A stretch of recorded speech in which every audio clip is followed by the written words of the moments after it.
Hello everyone, कैसे हैं आप सभी। स्वागत है आप सभी का आपके अपने यूट्यूब चैनल बीरे स्टडी पॉइंट पर। तो आज की ये वीडियो उन सभी स्टूडेंट्स के लिए काफ़ी ज़्यादा यूज़फुल होने वाली है जिन स्टूडेंट्स ने बीए प्रोग्राम थर्ड सेमेस्टर में हिस्ट्री सब्जेक्ट को चूज़ किया था।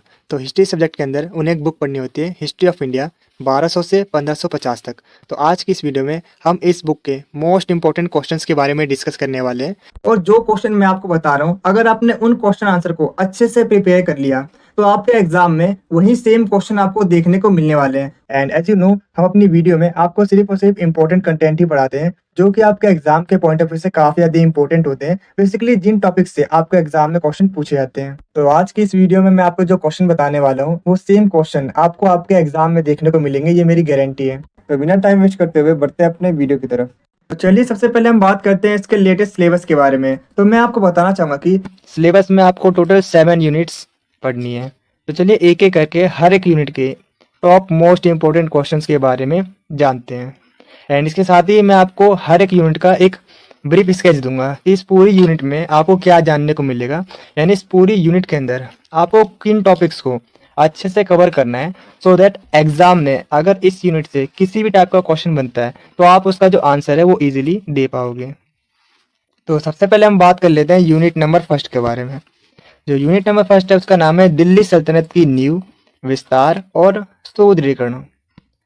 तो जो आपकी यूनिट फर्स्ट है इसके अंदर बेसिकली आपको पढ़ना है एकता प्रणाली के बारे में।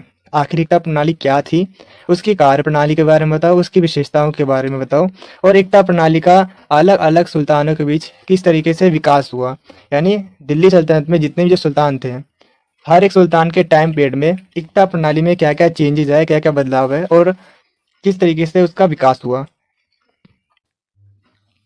तो अगर मैं आपको एक ब्रीफ स्केच दूं कि आखिर एकता प्रणाली क्या थी, तो देखिए एकता प्रणाली के अंदर जो सुल्तान होते थे वो अपने सैनिक कमांडर्स को सैलरी देने के बदले, वेतन देने के बदले अपने साम्राज्य का एक छोटा सा हिस्सा दे देते थे। एकता का मतलब होता है एक छोटा सा भूमि का भाग। तो वो अपने सैनिकों को, अपने जो उनके जो सैनिक कमांडर थे उन्हें एक एकता दे देते, यानी जमीन का टुकड़ा दे देते। और जो सैनिक कमांडर होते थे उनका क्या कर्तव्य होता था, उस एरिया से टैक्स को कलेक्ट करना, और जितना भी जो टैक्स उन्होंने कलेक्ट किया है उसका एक भाग सुल्तान के खजाने में जमा करना। एंड बाकी जो शेष भाग बच गया है उसका यूज वो अपने एरिया के डेवलपमेंट में करेंगे और अपने सैनिकों के वेतन को देंगे। तो इस तरीके से ये एकता प्रणाली थी, जिससे क्या हुआ, जो सुल्तान है उसको पूरे साम्राज्य पर शासन करने में काफी ज्यादा हेल्प मिली, काफी ज्यादा आसानी हुई। तो इसी को हमने कहा है एकता प्रणाली।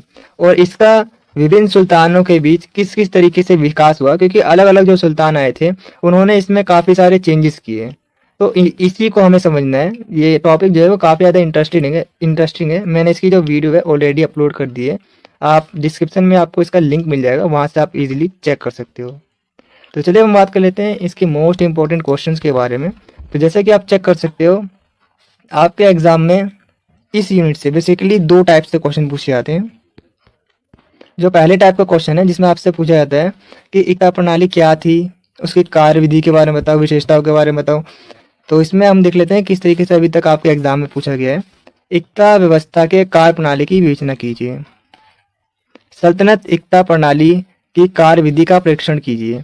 तो इसी तरीके से आपके एग्जाम में क्वेश्चन पूछे गए हैं। अगर आप इन सभी क्वेश्चन को पढ़ोगे तो आप एक कंक्लूजन पर पहुंचोगे कि इन सभी क्वेश्चन में जो लैंग्वेज है वो अलग अलग है, लेकिन जो इसके आंसर होंगे वो सेम होंगे। और इसके जो कीवर्ड्स हैं वो मैंने यहाँ पर टाइप कर दिए हैं, आप यहाँ से चेक कर सकते हो। आपको इन वर्ड्स को अच्छे से समझना है। अगर आप इन वर्ड्स को अच्छे से समझ पाते हो तो आप इनके जो आंसर है वो ईजिली दे पाओगे। तो चलिए हम बात कर लेते हैं इसके सेकंड टाइप के क्वेश्चन के बारे में। इसमें आपसे पूछा जाता है एकता प्रणाली के विकास के बारे में बताइए। तो इस तरीके से आपके अभी तक एग्जाम में पूछे गए, दिल्ली के विभिन्न सुल्तानों के समय में एकता प्रणाली के विकास का विवरण दीजिए। या आपसे और किस तरीके से पूछा जा सकता है एग्जाम में, सुल्तानों के अधीन एकता व्यवस्था के विकास के विभिन्न चरणों का विवेचन कीजिए। अगर आप इन सभी क्वेश्चन को पढ़ोगे तो आप एक कंक्लूजन पर पहुंचोगे। इन सभी क्वेश्चन में एकता प्रणाली के विकास के बारे में पूछा जा रहा है कि अलग अलग सुल्तानों के टाइम में एकता प्रणाली का किस किस तरीके से विकास हुआ, उसमें क्या क्या चेंजेस है, उनके बारे में बताइए। सबसे पहले हम बात करने वाले हैं टाइप नंबर 1। जो पहला आपसे क्वेश्चन पूछा जाता है उसके बारे में, बेसिकली एकता प्रणाली होती क्या है एंड उसकी विशेषताओं के बारे में चर्चा करेंगे। तो इस क्वेश्चन का आंसर आपको अपने एग्जाम में किस तरह से प्रेजेंट करना है उसका एक स्ट्रक्चर आप चेक कर सकते हो। इसमें बेसिकली जब आप अपना आंसर प्रेजेंट करोगे तो उसमें आपको कुछ पॉइंट्स होते हैं जिन्हें आपको फॉलो करना होता है। सबसे पहले आपको उसका एक इंट्रो देना होता है। जब आप किसी भी टाइप का आंसर फ्रेम करोगे आप एक इंट्रोडक्शन दीजिए, आखिर वो चीज होती क्या है। एंड अगर आपके पास फ्लो चार्ट है तो आप फ्लो चार्ट को जरूर से बनाइए। फ्लो चार्ट होते हैं जैसे आपके पास ये टॉपिक्स हैं, जैसे कि मैंने इस इमेज में बता रखा है, इस तरीके से ड्राइंग के रूप में फ्लो चार्ट बनाइए, जिससे जो एग्जामिनर होता है उस पर काफी ज्यादा अच्छा इंप्रेशन पड़ता है। एंड एट द एंड आपको कंक्लूजन जरूर से लिखना है। और अगर आपको कंक्लूजन ना समझ में आए कि हमें कंक्लूजन में क्या लिखना है, यानी निष्कर्ष में क्या लिखना है, तो बेसिकली आप उसमें एक सिंपल सी लाइन होती है, आप लिख सकते हो ऊपर लिखे सभी बिंदु, उसके बाद क्वेश्चन की लाइन एकता प्रणाली की विशेषताओं को बताते हैं। इस तरीके से आप लिख सकते हो कंक्लूजन में। तो आपको इस क्वेश्चन का आंसर किस तरीके से फ्रेम करना है अपने एग्जाम में चेक कर लेते हैं। सबसे पहले हमें बेसिकली इंट्रो देना है, यानी एकता प्रणाली होती क्या है, इसका अर्थ क्या है, उसके बारे में हम समझेंगे। इसके बाद हम जानेंगे एकता प्रणाली के कार्यविधि, कार्य प्रणाली यानी उसकी विशेषताओं के बारे में, एंड एकता प्रणाली के क्या परिणाम थे। अगर हम परिणाम की बात करें तो उसके दो टाइप से हम बता सकते हैं, कुछ होते हैं सकारात्मक परिणाम और कुछ होते हैं नकारात्मक परिणाम। और समटाइम्स आपके एग्जाम में इसके महत्व के बारे में भी पूछा जाता है। तो एकता प्रणाली की क्या महत्व है, तो यानी ये इसके सकारात्मक परिणाम के बारे में ही आपसे पूछ रहा है। तो इस तरीके से आपको अपना जो आंसर है उसे एग्जाम में फ्रेम करना होता है। तो चलिए इसे थोड़ा सा और डिटेल में समझ लेते हैं। तो अगर मैं आपको बताऊं आखिर एकता का अर्थ क्या है, एकता का मतलब होता है जमीन का एक टुकड़ा। तो देखिए अब ये एकता प्रणाली क्या होती है, इसको थोड़ा सा और डिटेल में समझ लेते हैं। मैं आपको कोशिश करूंगा आपको याद करने की जरूरत ना पड़े, जो मैं आपको स्टोरी टाइप में आपको बता रहा हूं उस तरीके से आपको डायरेक्ट याद हो जाए। देखिए एकता प्रणाली क्या होती है, एकता प्रणाली में जो सुल्तान होता है, जो राजा होता है, वो क्या करता है, अपने जो सैनिक होते हैं, यानी सैनिक को कमांडर कहते हैं, जो सैनिक कमांडर होते हैं उनको वेतन के बदले, यानी कि जो सुल्तान है वो इन्हें कैश नहीं देता, पैसे नहीं देता, उसके बदले अपने राज्य का एक छोटा सा एरिया दे देता है, एक छोटा सा जमीन का टुकड़ा दे देता है अपने कमांडर को।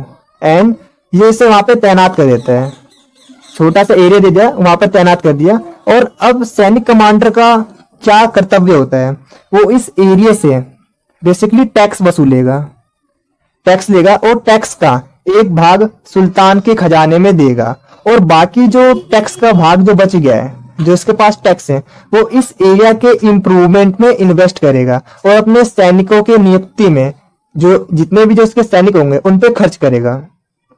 एंड इसके अलावा ये जो कमांडर है ये सिर्फ इस एरिया का एक अस्थायी स्वामी है, यानी कि ये परमानेंट नहीं है, ये इस एरिया के टेम्पररी बेसिस पे जो सुल्तान होते हैं वो अपने सैनिक कमांडर को उस एरिया का टुकड़ा देते हैं। जैसे कि बेसिकली इनका वर्क क्या होता है, टैक्स को कलेक्ट करना। तो आई होप आपको इमेज के थ्रू मैंने एकता प्रणाली को समझाया तो वो आपको समझ में आ गया होगा अच्छे से। और अगर आपको एकता प्रणाली जो मैंने इमेज के थ्रू समझाने की कोशिश की है, अगर वो आपको अच्छे से समझ में आ गया तो आप इसके अंदर की लाइंस को अपने वर्ड्स में भी बना सकते हो। और अगर आप इसमें चेक करोगे तो मैंने आपको जो समझाया है वही इसमें मैंने मेंशन किया है। दिल्ली सल्तनत में जो एकता प्रणाली थी उसमें क्या था, जमीन और राजस्व यानी टैक्स को वसूल करने का एक खास व्यवस्था था, जिसके अंदर क्या था, जो सुल्तान था वो अपने सैनिक कमांडर को एक जमीन का टुकड़ा देता था, और जो सैनिक कमांडर था वो उस टुकड़े में से एक भाग सुल्तान के खजाने में जमा करता और बाकी जो शेष जो टैक्स बच गया है उससे उस एरिया का इम्प्रूवमेंट करता एंड इसके अलावा अपने सैनिकों पर खर्च करता।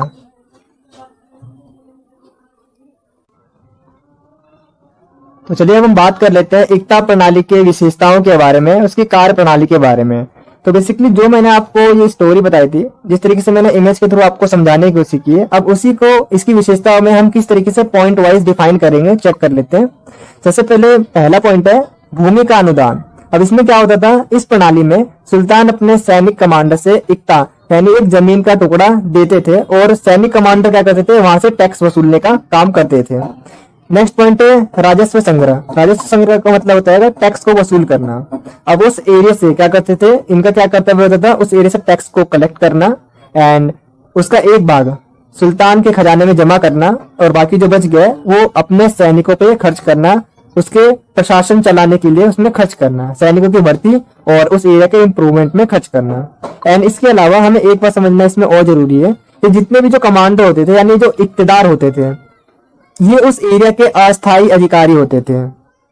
एंड कई बार ये जो इक्तदार थे ये अपने आप को उस एरिया का सुल्तान यानी राजा मानने लगते थे, जो कि इस व्यवस्था की बाद में कमी साबित हुई। अस्थायी अधिकार, इक्तदार जमीन के मालिक नहीं होते थे। इक्तदार का जो कर्तव्य था वो उस भूमि से राजस्व कर को एकत्रित करना था, यानी कि उनका काम क्या था, बेसिकली टैक्स को वसूलना, और वो भूमि के यानी उस राज्य के स्वामी नहीं होते थे। तो चलिए इसे थोड़ा सा और डिटेल में समझ लेते हैं आगे और हमें अपने आंसर को किस तरीके से फ्रेम करना है। इसके बाद हम बात कर लेते हैं एकता प्रणाली के सकारात्मक परिणामों के बारे में, यानी बेसिकली इसके महत्व के बारे में। तो हमें अपने इसके महत्व के बारे में किस तरीके से डिफाइन करना है, इसे हम दो पार्ट्स में डिवाइड कर सकते हैं। जैसे कि आप चेक कर सकते हैं, मैंने इसे फ्लो चार्ट में प्रेजेंट करने की कोशिश की है। तो अगर आप ऐसे अपने एग्जाम में प्रेजेंट करोगे फ्लो चार्ट के थ्रू तो आपको अच्छे मार्क्स मिल सकेंगे। तो सबसे पहले हम बात कर लेते हैं इसके आर्थिक शासन में एकता प्रणाली का क्या महत्व रहा, और उसके बाद हम बात करेंगे सैनिक शासन में एकता प्रणाली का महत्व। तो बेसिकली ये जो एकता प्रणाली थी इससे राजस्व व्यवस्था का कौशल प्रबंधन हुआ, यानी अब जो राजा है वो अकेले, उसका बहुत बड़ा साम्राज्य होता था तो अकेले जो टैक्स कलेक्शन करना उस टाइम काफी ज्यादा मुश्किल था। तो इसने क्या किया, हर एक छोटे छोटे एरिया को अपने कमांडर को दे दिया और उसे वहां पे नियुक्त कर दिया कि उस एरिया से जो टैक्स कलेक्शन का वर्क वो करेंगे, और जितना भी जो टैक्स कलेक्शन होगा उसका एक भाग, एक पार्ट किसके पास जाएगा, सुल्तान के पास जाएगा, और जो शेष बच गया है वो उस एरिया के इम्प्रूवमेंट में होगा और उस एरिया में जो सैनिक भर्ती हो रहे हैं उनको दिया जाएगा। एंड इसके साथ ही ग्रामीण अर्थव्यवस्था का विकास हुआ। अब उस एरिया का जो इक्तदार था उसने उस एरिया में इन्वेस्ट किया, उस एरिया के सड़कों और बाकी जो सिंचाई की व्यवस्था है उसमें उन्होंने इन्वेस्ट किया, क्योंकि वो टैक्स अगर ज्यादा कब कलेक्ट कर पाएंगे, जब एरिया का इम्प्रूवमेंट होगा, जब ग्रामीण अर्थव्यवस्था का विकास होगा, तभी तो वो और ज्यादा टैक्स ले पाएंगे जनता से। अगर जो साधन ही सही नहीं है, एरिया इम्प्रूवमेंट नहीं है, तो वो टैक्स कम ले पाएंगे, टैक्स नहीं ले पाएंगे। तो इसी तरीके से इक्तदार क्या करते थे, उस एरिया में इन्वेस्ट भी करते थे और अपने सैनिकों पर भी खर्च करते थे, जिससे कि ग्रामीण अर्थव्यवस्था का विकास देखने को हमें मिलता है। और अगर सैनिक महत्व के बारे में बात करें तो इससे सैनिक का भी पोषण होता था, यानी सैनिकों को सैलरी दी जाती थी और युद्ध के समय में ये काफी हेल्पफुल होते थे। सपोज राजा कहीं लड़ाई करने के लिए गया तो इसके पास पहले से सैनिक इसके तैयार रहेंगे, तो इसके सैनिक इसके साथ ले आएंगे, जिससे कि सुल्तान को जीत हासिल करने में काफी ज्यादा आसानी होती थी। तो चलिए इसे हम थोड़ा सा और डिटेल में समझ लेते हैं कि जो एकता प्रणाली थी उसके क्या क्या इंपॉर्टेंस थे। हमें अपने एग्जाम में अपने आंसर्स को किस तरह से फ्रेम करना है चेक कर लेते हैं। तो पहला पॉइंट है राजस्व व्यवस्था का कौशल प्रबंधन। इस प्रणाली से सल्तनत को हर एक इलाके से टैक्स आसानी से मिल जाते थे और उस टैक्स का जो इस्तेमाल था वो सुल्तान सैनिकों के वेतन देने के लिए खर्च करता था और समाज के संचालन के लिए खर्च करता था। नेक्स्ट पॉइंट है ग्रामीण अर्थव्यवस्था का विकास। इक्तदार जो टैक्स कलेक्ट करते थे और उस धन का इस्तेमाल किस में करते थे, वो खेती और सिंचाई को बेहतर बनाने के लिए इन्वेस्ट करते थे, जिससे कि उस एरिया का इम्प्रूवमेंट हो पाए और जो किसान है उसकी आमदनी बढ़े, तभी तो वो टैक्स ज्यादा दे पाएगा। नेक्स्ट है सुल्तान का नियंत्रण। अब टैक्स से जो सुल्तान है उसके खजाने में काफी अधिक वृद्धि होती है, जिससे कि वो पूरे राज्य पर अपना नियंत्रण स्थापित कर पाता है। चलिए अब हम बात कर लेते हैं इसके सैनिक महत्व के बारे में, थोड़ा सा और डिटेल में समझ लेते हैं। सैनिकों का वित्त पोषण। तो इक्तदार को जो टैक्स मिलते थे वो उन पैसों से सैनिकों को वेतन देते थे, उन्हें सैलरी देते थे। युद्ध के समय में मदद। युद्ध में जब सुल्तान को सैनिक सहायता की जरूरत पड़ती थी तो इक्तदार अपनी सैनिकों को सुल्तान की सहायता के लिए युद्ध में भेज देते थे। इससे सुल्तान की जो सेना है वो काफी अधिक पावरफुल हो गई थी। नेक्स्ट है स्थानीय सुरक्षा। हर इलाके में जो सैनिक होंगे, जाहिर सी बात है, तो उस एरिया में जो डिसिप्लिन है वो काफी बेहतर होता है, काफी ज्यादा मजबूत होता है। तो चलिए हम बात करते हैं एकता प्रणाली के नकारात्मक परिणाम के बारे में। जैसे कि आपको पता है हर एक सिक्के के दो पहलू होते हैं, एक पॉजिटिव एंड नेगेटिव। तो चलिए हम बात करते हैं नकारात्मक परिणाम के बारे में। तो इसमें पहला पॉइंट है विद्रोह का खतरा। अब समटाइम्स क्या होता था, ये जो इक्तेदार थे वो अपने आप को उस एरिया का सुल्तान मानने लगते थे। यानी कि वो कहते थे अब ये एरिया मेरा हो चुका है, तो अब जो सुल्तान है वो मुझ पर नियंत्रण नहीं कर सकता। तो ये कई बार ये जो इक्तेदार होते थे ये राजा से यानी जो सुल्तान थे उनसे ही विद्रोह करना स्टार्ट कर देते थे। नेक्स्ट है भ्रष्टाचार। अब ये जो इक्तेदार को नियुक्त किया जाता था ये क्या करते थे, जितने भी जो फार्मर्स हैं उनसे जो टैक्स है वो ज्यादा वसूलते थे, लेकिन सुल्तान तक टैक्स बहुत कम देते थे। सुल्तान के खजाने में बहुत कम टैक्स देते थे, यानी इस तरीके से ये भ्रष्टाचार करते थे। नेक्स्ट है किसानों का शोषण। अब ये जो इक्तेदार है किसानों से ज्यादा टैक्स ले रहे, तो जो किसान है वो उनमें असंतोष पनपा। एंड इसके अलावा सुल्तान का जो नियंत्रण है वो कमजोर होना शुरू हो गया, क्योंकि अब जो इक्तेदार है अलग अलग इलाकों के इक्तेदार उस एरिया पर अपना कब्जा जमाने लगे। तो इस कंडीशन में जो सुल्तान है उसकी जो पावर है वो कम होती चली गई। तो ये सभी थे उनके नेगेटिव पॉइंट्स। तो चलिए हम बात कर लेते हैं एकता प्रणाली के नकारात्मक परिणामों को थोड़ा सा और डिटेल में समझ लेते हैं कि हमें अपने एग्जाम में किस तरीके से प्रेजेंट करना है। पहला पॉइंट है विद्रोह का खतरा। शक्तिशाली इक्तेदार कई बार सुल्तान के खिलाफ ही बगावत स्टार्ट कर देते थे, इससे सल्तनत में अस्थिरता आती थी। नेक्स्ट है भ्रष्टाचार।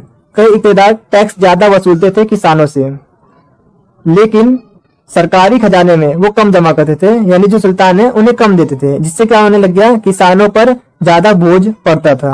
नेक्स्ट है किसानों का शोषण। अब जब किसानों से टैक्स ज्यादा ले रहे हैं तो ऐसी कंडीशन में किसानों का शोषण होने लग गया और जो किसानों की आर्थिक स्थिति है वो खराब हो गई। नेक्स्ट है सुल्तान का नियंत्रण कमजोर हुआ। धीरे धीरे सुल्तान का जो नियंत्रण है वो कमजोर होने लगा और एकता के अधिकारी अपनी मर्जी से ही उस एरिया को चलाते थे, यानी कि वो उस इलाके को अपना मानते थे। तो इस तरीके से इसके कुछ नेगेटिव पॉइंट्स हैं। तो चलिए अब हम बात कर लेते हैं सेकंड टाइप के क्वेश्चन के बारे में, जिसमें हमसे पूछा गया है अलग अलग टाइम पीरियड में जो सुल्तान थे उन्होंने एकता प्रणाली का विकास किस किस तरीके से किया और उसमें क्या क्या चेंजेस किए, इसके बारे में हम बात कर लेते हैं कि हमें अपने आंसर्स को किस तरीके से प्रेजेंट करना है। तो इसका अगर मैं आपको एक कंक्लूजन बताऊं कि किस तरीके से एकता प्रणाली स्टार्ट हुई थी और किस तरीके से एंड हुई थी, उसके बारे में बात कर लेते हैं। तो उसकी जो स्टार्टिंग है वो कुतुबुद्दीन ऐबक ने की थी, उसके बाद इल्तुतमिश आए एंड उसके बाद गयासुद्दीन आए, उसके बाद अलाउद्दीन खिलजी और फिर तुगलक और उसके बाद फिरोज शाह आए। हालांकि इनके बीच में भी काफी सारे थे, लेकिन ये जो सुल्तान थे इन्होंने इसमें काफी ज्यादा अपनी महत्वपूर्ण भूमिका निभाई। तो इसमें भी हमें क्या करना है, सबसे पहले एक इंट्रोडक्शन लाइन देने कि आखिर एकता प्रणाली होती क्या है। तो इसे मैंने ऑलरेडी डिस्कस कर दिया है, तो मुझे नहीं लगता इसे दोबारा बताने की जरूरत है। तो अब हम बात कर लेते हैं एकता प्रणाली के विकास के बारे में। तो देखिए जैसे कि मैंने आपको बताया था इसकी स्टार्टिंग किसने की थी, कुतुबुद्दीन ऐबक ने की थी। अब ये क्या करते थे, जो जितने भी जो अधिकारी होते थे, जो कमांडर होते थे, उन्हें पैसे नहीं देते थे, उसके बदले क्या देते थे, उस एरिया का एक भूमि दे देते थे, जिसमें जो अधिकारी होते थे यानी जो इक्तेदार होते थे उन्हें मुक्ति भी कहा जाता है। यहाँ पर एक और बात जानना है, जो इक्तेदार कहो या मुक्ति कहो या अधिकारी कहो, इन सभी का मतलब एक है। तो वो क्या करते थे, टैक्स कलेक्ट करते थे तो उस एरिया से और उसे राजा के खजाने में एक भाग जमा करते थे और बाकी से उस एरिया के इम्प्रूवमेंट का कार्य करते थे, यानी कि इनका क्या काम था, टैक्स वसूलने का काम था। तो चलिए हम बात कर लेते हैं नेक्स्ट। अब कुतुबुद्दीन ऐबक के बाद एक नए सुल्तान आए जिनका नाम था इल्तुतमिश। अब इल्तुतमिश ने क्या किया, उन्होंने इस प्रणाली में काफी ज्यादा सुधार किया, बेहतर व्यवस्था को स्थापित किया। उन्होंने क्या देखा कि जो इक्तेदार थे वो टैक्स को ज्यादा वसूल रहे किसानों से, लेकिन हम तक कम पहुंच रहे हैं। तो इसके लिए उन्होंने इक्तेदारों को भी ऊपर एक निगरानी के लिए काफी सारे अधिकारी को नियुक्त किया, जिससे सशक्त प्रशासनिक ढांचा बना, यानी कि अब वो उन पे नजर रखते थे। एंड इसके अलावा इन्होंने साफ साफ बता दिया कि तुम उस एरिया के मालिक नहीं हो, मालिक मैं ही हूं, मैं ही सुल्तान हूं। और इसके अलावा इल्तुतमिश ने एकता को दो भागों में बांट दिया, खालसा भूमि जिसे सुल्तान के निजी खजाने के लिए रखा गया था और दूसरा है एकता भूमि, अधिकारियों और सैनिकों को दी गई थी। तो इस तरीके से इन्होंने इसे दो टाइप्स में बांट दिया। तो इनके टाइम में काफी ज्यादा इंप्रूवमेंट हुआ, जैसे कि आप चेक कर सकते हो। नेक्स्ट अगर हम बात करें गयासुद्दीन के बारे में, तो गयासुद्दीन ने क्या किया, उन्होंने भी सेम इसी तरीके से सशक्त नियंत्रण स्थापित किया और उन्होंने क्या किया, अधिकारियों को सीमित कर दिया, यानी कि वो ज्यादा ज्यादा इख्तियार में नहीं बनाते थे, उसको लिमिटेड कर दिया और उन पर भी नजर रखने लग गए। और गयासुद्दीन ने जमीन से इकट्ठा हुए जो टैक्स थे उनका एक हिस्सा सुल्तानी खजाने को देना अनिवार्य बना दिया। नेक्स्ट है अलाउद्दीन खिलजी के अधीन एकता प्रणाली के बारे में बात कर लेते हैं। तो अलाउद्दीन खिलजी ने अधिकारियों पर सशक्त नियंत्रण इन्होंने भी स्थापित किया और एकता प्रणाली को बेहतर बनाने के लिए और पारदर्शी बनाने के लिए किसानों से सीधे संपर्क को बढ़ाया, जिससे कि जो टैक्स है उसमें कोई भी गड़बड़ी ना हो पाए। क्योंकि जैसे कि मैंने आपको बताया था, जो इक्तिदार थे वो भ्रष्टाचार करने लगे थे। तो इन्होंने क्या किया, अलाउद्दीन खिलजी ने क्या किया, उन्होंने किसानों के साथ डायरेक्ट कांटेक्ट किया, जिससे कि जो टैक्स है उसमें किसी भी तरीके की गड़बड़ी ना हो पाए। तो इनका भी एक अच्छा डिसीजन था। नेक्स्ट हम बात कर लेते हैं, इसके बाद है मोहम्मद बिन तुगलक। तो मोहम्मद बिन तुगलक ने क्या किया, जो एकता प्रणाली है उसको एक्सपेंड किया और भी इलाकों में काफी ज्यादा इन्होंने इंप्रूवमेंट किया। एंड इसके अलावा इन्होंने अपने जो क्षेत्र विस्तार है उसको काफी ज्यादा बढ़ाया और कर को भी काफी ज्यादा बढ़ाया। इन्होंने क्या किया, टैक्स बहुत ज्यादा नहीं लगे, और जब ये टैक्स ज्यादा लेंगे किसानों से तो किसान एंग्री हो जाएंगे, किसान काफी ज्यादा क्रोधित हो गए और उन्होंने असंतोष बढ़ गया और भ्रष्टाचार और विरोधी जो भावना है वो काफी ज्यादा फैल गई थी। तो इनका जो डिसीजन था काफी ज्यादा रॉन्ग था, क्योंकि इन्होंने टैक्स ज्यादा किया जिससे जो किसान है वो भड़क गए। नेक्स्ट हम बात कर रहे थे फिरोज शाह के बारे में। अब ये जो फिरोज शाह आए थे इन्होंने क्या किया, टैक्स को दोबारा से कम कर दिया और इन्होंने एक दूसरा चेंज क्या किया, जो इक्तिदार थे उनको वंशानुगत कर दिया। वंशानुगत का मतलब है, सपोज ये पहले इक्तिदार थे, अब इनके बेटे ही इक्तिदार बनेंगे और इनके बेटे इक्तिदार बनेंगे। इस तरीके से इन्होंने वंशानुगत कर दिया, यानी जनरेशन बेसिस पे कर दिया और कोई दूसरा इक्तिदार नहीं बन सकता। अगर आपको इस वीडियो के प्रॉपर आंसर वाले नोट चाहिए तो नोट का लिंक मैंने डिस्क्रिप्शन में डाल रखा है, आप वहां से नोट्स को डाउनलोड कर सकते हैं। नोट आपको हिंदी और इंग्लिश दोनों मीडियम में मिल जाएंगे। अगर आपको ये वीडियो अच्छी लग रही है तो आप इसे लाइक, शेयर और कमेंट जरूर करें, क्योंकि जब आप लाइक करते हो तो हमें मोटिवेशन मिलता है ऐसी और बहुत सी वीडियोस बनाने के लिए। और जब आप वीडियो को शेयर करते हो तो जैसा कि आपको पता ही होगा, नॉलेज बांटने से बढ़ती है। और जब आप हमारी वीडियो पर कमेंट करते हो तो हमें ये पता चलता है कि हम अपनी वीडियो में और क्या इम्प्रूव कर सकते हैं। और मैं आपको बता दूं कि 5 मिनट की वीडियो को बनाने में काफी मेहनत और 1 से 2 घंटे का समय लगता है। तो आप हमारी वीडियो को लाइक, शेयर और कमेंट जरूर करें, ताकि हम आपके लिए ऐसी ही और वीडियोस को ला सकें। और कमेंट में ये जरूर बताना कि आपको नेक्स्ट वीडियो किस टॉपिक पर चाहिए। तो चलिए हम बात कर लेते हैं यूनिट नंबर 2 के बारे में। तो यूनिट नंबर अगर 2 की बात करूं, यूनिट नंबर 2 का नाम है खिलजी और तुगलक के अधीन सैन्य, प्रशासनिक और आर्थिक संरचना। तो जैसे कि आपको यूनिट में ही पता चल रहा है, यूनिट के नाम में ही, इसमें बेसिकली हमें खिलजी और तुगलक के टाइम पीरियड में जो उनकी सैन्य व्यवस्था थी और जो प्रशासनिक व्यवस्था थी और जो आर्थिक संरचना थी उसके बारे में पढ़ना है। और इस यूनिट के अंदर आपको 2 टॉपिक्स को अच्छे से कवर करना है, जहाँ से आपके जनरली एग्जाम में क्वेश्चन पूछे जाते हैं। वह है अलाउद्दीन खिलजी के बाजार नियंत्रण की नीति के बारे में, एंड इसके अलावा अलाउद्दीन खिलजी ने कौन से प्रशासनिक सुधार किए जिससे उस टाइम पीरियड में जो अलाउद्दीन खिलजी का साम्राज्य है वो काफ़ी ज़्यादा तेज़ी से ग्रो हुआ। तो इसके बारे में आपको इस यूनिट में जानने को मिलेगा। तो चलिए हम बात कर लेते हैं इसके मोस्ट इंपॉर्टेंट क्वेश्चंस के बारे में, जो कि अभी तक आपके एग्जाम में पूछे गए हैं। जैसे कि आप चेक कर सकते हो, इसमें आपसे पूछा है अलाउद्दीन खिलजी के बाजार नियमों का आलोचनात्मक मूल्यांकन कीजिए, यानी कि अलाउद्दीन खिलजी ने जो बाजार के नियम दिए थे उसके बारे में बताइए। तो चलिए हम बात कर लेते हैं 2nd टाइप के क्वेश्चन के बारे में, जो कि इस यूनिट से जनरली पूछे जाते हैं, जिसमें आपसे पूछा गया है खिलजी क्रांति के स्वरूप और प्रभाव का मूल्यांकन कीजिए।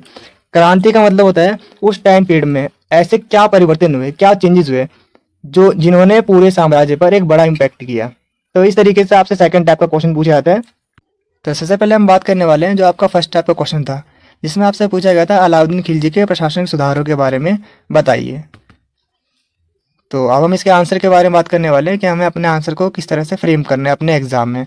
तो देखिए, सबसे पहले हम बताएंगे आपको किसी भी टाइप का आंसर लिखना है।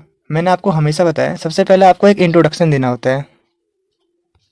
हमेशा सबसे पहले एक इंट्रोडक्शन दीजिए, भूमिका दीजिए कि आखिर वो है क्या।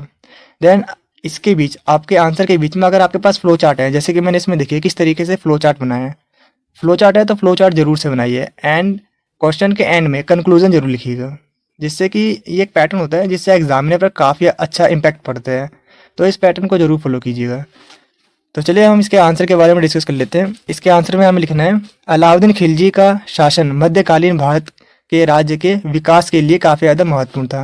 यानी इस टाइम पीरियड में जो अलाउद्दीन खिलजी का जो टाइम पीरियड था उसमें काफ़ी ज़्यादा विकास देखने को मिलता है, क्योंकि उन्होंने कई प्रशासनिक और आर्थिक सुधार किए। इन सुधारों का समाज पर विभिन्न वर्गों पर प्रभाव पड़ा। यानी कि जैसे कि आप चेक कर पा रहे हो, इसमें अलाउद्दीन खिलजी के द्वारा प्रशासनिक और आर्थिक सुधार किए गए थे अपने साम्राज्य के विस्तार के लिए, अपने साम्राज्य के विकास के लिए। एंड इसी टाइम पीरियड में यानी मध्यकाल में भारत का विकास काफ़ी ज़्यादा तेजी से देखने को मिलता है। एंड इसके अगर हम प्रशासनिक सुधारों के बारे में बात करें तो इसे हम 4 टाइप्स में बांट सकते हैं। पहला है सैनिक सुधार, दूसरा है स्वराज सुधार यानी टैक्स, और तीसरा है बाजार सुधार, चौथा है सामाजिक सुधार। तो चलिए एक एक करके इन सभी सुधारों के बारे में थोड़ा सा और डिटेल में समझ लेते हैं। तो सबसे पहले हम बात करने वाले हैं सैनिक सुधार के बारे में। तो चलिए देखते हैं अलाउद्दीन खिलजी के द्वारा क्या क्या चेंजेस किए गए सैनिक सुधार को और मजबूत करने के लिए। तो सबसे पहला पॉइंट है शक्तिशाली और मजबूत सेना का निर्माण। यानी अलाउद्दीन खिलजी ने क्या किया, मंगोलों के आक्रमण का सामना करने के लिए एक शक्तिशाली और मजबूत सेना को बनाया, जिससे कि कोई भी उन पर आक्रमण ना कर सके। यानी उन्होंने जो सैनिक हो गए उनकी भर्ती स्टार्ट की और उन्हें अच्छी तरीके से ट्रेनिंग दिया और काफ़ी ज़्यादा मजबूत सेना और शक्तिशाली सेना का निर्माण किया। नेक्स्ट है सैनिकों का वेतन। सैनिकों को नगद वेतन दिया गया और उनका रिकॉर्ड रखा गया ताकि सेना के खर्चों और कार्यों को बेहतर तरीके से नियंत्रित किया जा सके। यानी कि जितने भी सैनिक थे उनको सैलरी देना उन्होंने स्टार्ट कर दिया नगद में, और उसका एक रिकॉर्ड रखने लगे हैं। नेक्स्ट है डाग यानी चिन्ह और चेहरा प्रणाली। अलाउद्दीन खिलजी का राजकीय घोड़ों को पहचानने के लिए एक चिन्ह लगाया गया। सैनिकों की पहचान करने के लिए चेहरा प्रणाली शुरू की गई, जिससे कि कन्फ्यूज़न ना हो। यानी कि जो घोड़े थे उन पर एक चिन्ह लगा दिया गया जिससे कि पता चल जाए कि वो उनके ही घोड़े हैं। नेक्स्ट अगर हम बात करें, इन्होंने राजस्व सुधार में इन्होंने क्या किया, टैक्स को बढ़ा दिया। जो किसानों से हम टैक्स लेते हैं उनको बढ़ा दिया। तो किसानों से उनकी जो फसलें थे उसका 50% जो टैक्स है उसके रूप में वसूला गया, और जिससे क्या हुआ, राज्य के पास अधिक धन मिला। जैसे कि आपको पता होगा अगर टैक्स ज़्यादा कलेक्ट कर रहे हैं तो जो राजस्व कर होगा उनके पास ज़्यादा होगा, यानी जो सुल्तान के पास जो खजाना होगा वो ज़्यादा होगा। नेक्स्ट है जमींदारों पर नियंत्रण। अब इन्होंने क्या किया, जमींदार तो जो उस टाइम के जमींदार थे वो काफ़ी ज़्यादा उसमें गड़बड़ी करते थे, झोलमाल करते थे। तो इन्होंने क्या किया, निगरानी रखना स्टार्ट कर दिया। कर वसूलने वाले जमींदारों पर कड़ा नियंत्रण किया ताकि वसूली सही ढंग से हो सके और जमींदार अपनी मनमानी ना कर सके। तो इस तरीके से उन्होंने अपनी नीतियों को लागू किया और ये काफ़ी इम्पैक्टफुल नीति रही। नेक्स्ट अगर हम बात करें, उन्होंने बाजार सुधार में क्या क्या इम्पैक्ट डाला। वस्तुओं की कीमतों को तय कर दिया, यानी कि उन्होंने एमआरपी कर दी, क्योंकि काफ़ी सारे वहाँ के जो व्यापारी थे वो क्या करते थे, सामान खरीद कर आते थे उससे ज़्यादा में बेचते थे, अपनी मनमानी करते थे। तो उन्होंने क्या कर दिया, एमआरपी को लागू कर दिया। अनाज, कपड़े, दवाइयाँ, घोड़ों, हथियारों जैसी चीज़ें कीमतों राज्य के द्वारा तय कर दी गई, जिससे लोगों को सस्ती चीज़ें मिलना शुरू हो गया। नेक्स्ट है बाजारों की निगरानी। अब इसमें भी उन्होंने क्या किया, बाजारों में वस्तु और कीमतों और गुणवत्ता पर निगरानी रखने के लिए अधिकारियों को नियुक्त कर दिया है। वो उस पर निगरानी करते हैं कि कहीं कोई गड़बड़ी तो नहीं कर रहा। नेक्स्ट है जमाखोरी पर रोक। उन्होंने क्या किया, काफ़ी सारे नियम बनाए, जो भी गड़बड़ी करता है उनके लिए सजा का प्रावधान किया गया। नेक्स्ट अगर हम बात करें सामाजिक सुधार के बारे में, तो उन्होंने क्या किया, अमीरों और धर्मगुरुओं पर नियंत्रण स्थापित करना शुरू कर दिया। नेक्स्ट है शराब और विलासिता पर प्रतिबंध। उन्होंने अल्कोहल को ही बैन कर दिया। नेक्स्ट है धार्मिक नीति। अलाउद्दीन ने धार्मिक भेदभाव को बढ़ावा नहीं दिया, यानी कि ये भी इनका काफ़ी ज़्यादा अच्छा इम्पैक्ट था, जिससे लोगों के बीच मतभेद ना हो। नेक्स्ट अगर हम बात करें सेकंड टाइप का आपसे जो क्वेश्चन एग्जाम में पूछा जाता है, वो पूछा जाता है अलाउद्दीन खिलजी के बाजार नियमों के बारे में। तो चलिए इसके बारे में थोड़ा सा और डिटेल में समझ लेते हैं कि हमें अपने आंसर्स को एग्जाम में किस तरह से प्रेजेंट करना है, जिससे हम अच्छा स्कोर कर सकें अपने एग्जाम में। तो अलाउद्दीन खिलजी ने अपने शासन के दौरान शहरी अर्थव्यवस्था को नियंत्रित करने के लिए काफ़ी ज़्यादा कदम उठाए। एंड अलाउद्दीन खिलजी कई आर्थिक और राजस्व संबंधी सुधार किए, जिसे बाजार नियंत्रण नीति कहा गया। उद्देश्य क्या था? सैन्य आवश्यकताओं को पूरा करना, महंगाई को रोकना, शहरी अर्थव्यवस्था पर नियंत्रण स्थापित करना और प्रशासनिक तंत्र को काफी ज्यादा मजबूत करना। तो ये सभी इनके ऑब्जेक्टिव थे, एम थे, जिससे कि ये पूरे साम्राज्य पर अपना वर्चस्व जमा सके। तो हमें अपने आंसर को कुछ इस तरीके से प्रेजेंट करना है। अलाउद्दीन खिलजी के बाजार नियंत्रण नीति के उद्देश्य। सबसे पहले हम इसके उद्देश्य के बारे में बात कर लेते हैं। सैन्य आवश्यकताओं को पूरा करना, सेना के लिए खाद्य सामग्री, घोड़े, हथियार जैसी चीजें सस्ते दामों पर उपलब्ध कराना। नेक्स्ट है महंगाई को रोकना, बाजार में चीजों की कीमतों को तय करके महंगाई को इन्होंने रोकने में सफलता प्राप्त की। थर्ड पॉइंट है बाजार पर राज्य का नियंत्रण स्थापित कर दिया, व्यापारियों और जमाखोरों की मनमानी को रोकना और बाजार पर राज्य का नियंत्रण स्थापित करना, बाजार को राज्य के नियमों के तहत लाना। ये सभी इनके ऑब्जेक्टिव थे। नेक्स्ट है जमाखोरी की गलत गतिविधियों को रोकना। ये सभी इनके ऑब्जेक्टिव थे। नेक्स्ट है लोगों का भरोसा जीतना, क्योंकि जब जनता विश्वास करेगी तभी इनका जो साम्राज्य है वो फलेगा फूलेगा। तो इन्हें जनता को इनको काफ़ी ज़्यादा सपोर्ट मिला। ये सभी इनके ऑब्जेक्टिव थे। नेक्स्ट अगर हम बात करें इनके इम्पैक्ट के बारे में, इनके प्रभाव के बारे में, तो इन्हें हम 3 कैटेगरी में डिवाइड कर सकते हैं। पहला, उत्पादकों पर क्या प्रभाव पड़ा, दूसरा उपभोक्ताओं पर क्या प्रभाव पड़ा, एंड तीसरा राज्य पर क्या प्रभाव पड़ा। तो चलिए एक एक करके इन तीनों को डिटेल में समझ लेते हैं। तो सबसे पहले अगर हम बात करें उत्पादकों यानी जो निर्माण करते हैं, जैसे किसान, शिल्पकार, इन पर क्या प्रभाव पड़ा। तो देखिए हर चीज़ के 2 पहलू होते हैं, एक सकारात्मक एंड दूसरा नकारात्मक। तो दोनों को ही डिटेल में समझ लेते हैं। तो देखिए जितने भी जो व्यापारी थे और जो जमाखोरी थे, जो अपनी मनमानी करते थे, उन पे लगाम लगा दी गई। नेक्स्ट है अगर इसका नकारात्मक अगर प्रभाव के बारे में बात करें तो किसान तय मूल्य पर अनाज बेचने के लिए मजबूर थे, जिनकी वजह से उन्हें कम मुनाफा हुआ। शिल्पकारों और व्यापारियों को मुनाफे में कमी का सामना करना पड़ा। तो ये सभी उनके इम्पैक्ट थे, जिससे कि जो ग्रामीण क्षेत्र के लोग थे उनमें असंतोष बढ़ा, क्योंकि उनसे उनकी जो आमदनी है वो कम हो गई इसीलिए। नेक्स्ट अब अगर हम बात करें उपभोक्ताओं पर क्या प्रभाव पड़ा उसके बारे में, तो जो सकारात्मक प्रभाव में आम जनता तो क्या हुआ, जो महंगाई है वो कम हो गई, तो उनके लिए चीज़ें को परचेज करना काफ़ी ज़्यादा आसान हो गया। तो जो आम जनता थी उन्हें राहत मिली इससे।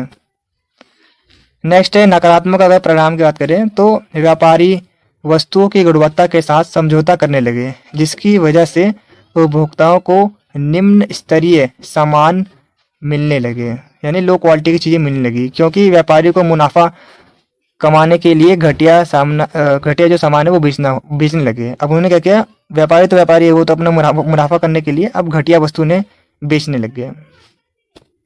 नेक्स्ट अगर हम बात करें राज्य पर क्या प्रभाव पड़ा, तो बाजार पर राज्य का नियंत्रण स्थापित हुआ। नेक्स्ट है बाजार नियंत्रण में शहरी जनता के शासन के प्रति विश्वास बढ़ा, लेकिन जो ग्रामीण क्षेत्र के लोग हैं उनका असंतोष बढ़ा। तो जैसा कि आप देख सकते हो, जो शहरी लोग हैं उनका विश्वास बढ़ा, इनके लिए काफ़ी ज़्यादा फायदा हुआ, लेकिन जो ग्रामीण क्षेत्र है उनको इससे काफ़ी ज़्यादा नुकसान हुआ। तो चलिए अब हम बात कर लेते हैं अलाउद्दीन खिलजी के शहरी अर्थव्यवस्था पर नियंत्रण के प्रयास के बारे में। अलाउद्दीन खिलजी ने अपनी शहरी अर्थव्यवस्था को संगठित और मजबूत बनाने के लिए कई सारे नियम कानून बनाए थे। नंबर पहला है वस्तुओं की कीमतों को तय करना, यानी उन्होंने MRP तय कर दी, जिससे कोई बेईमानी ना कर सके, अपने कम दाम की चीज़ों को महंगे दाम में ना बेच सके।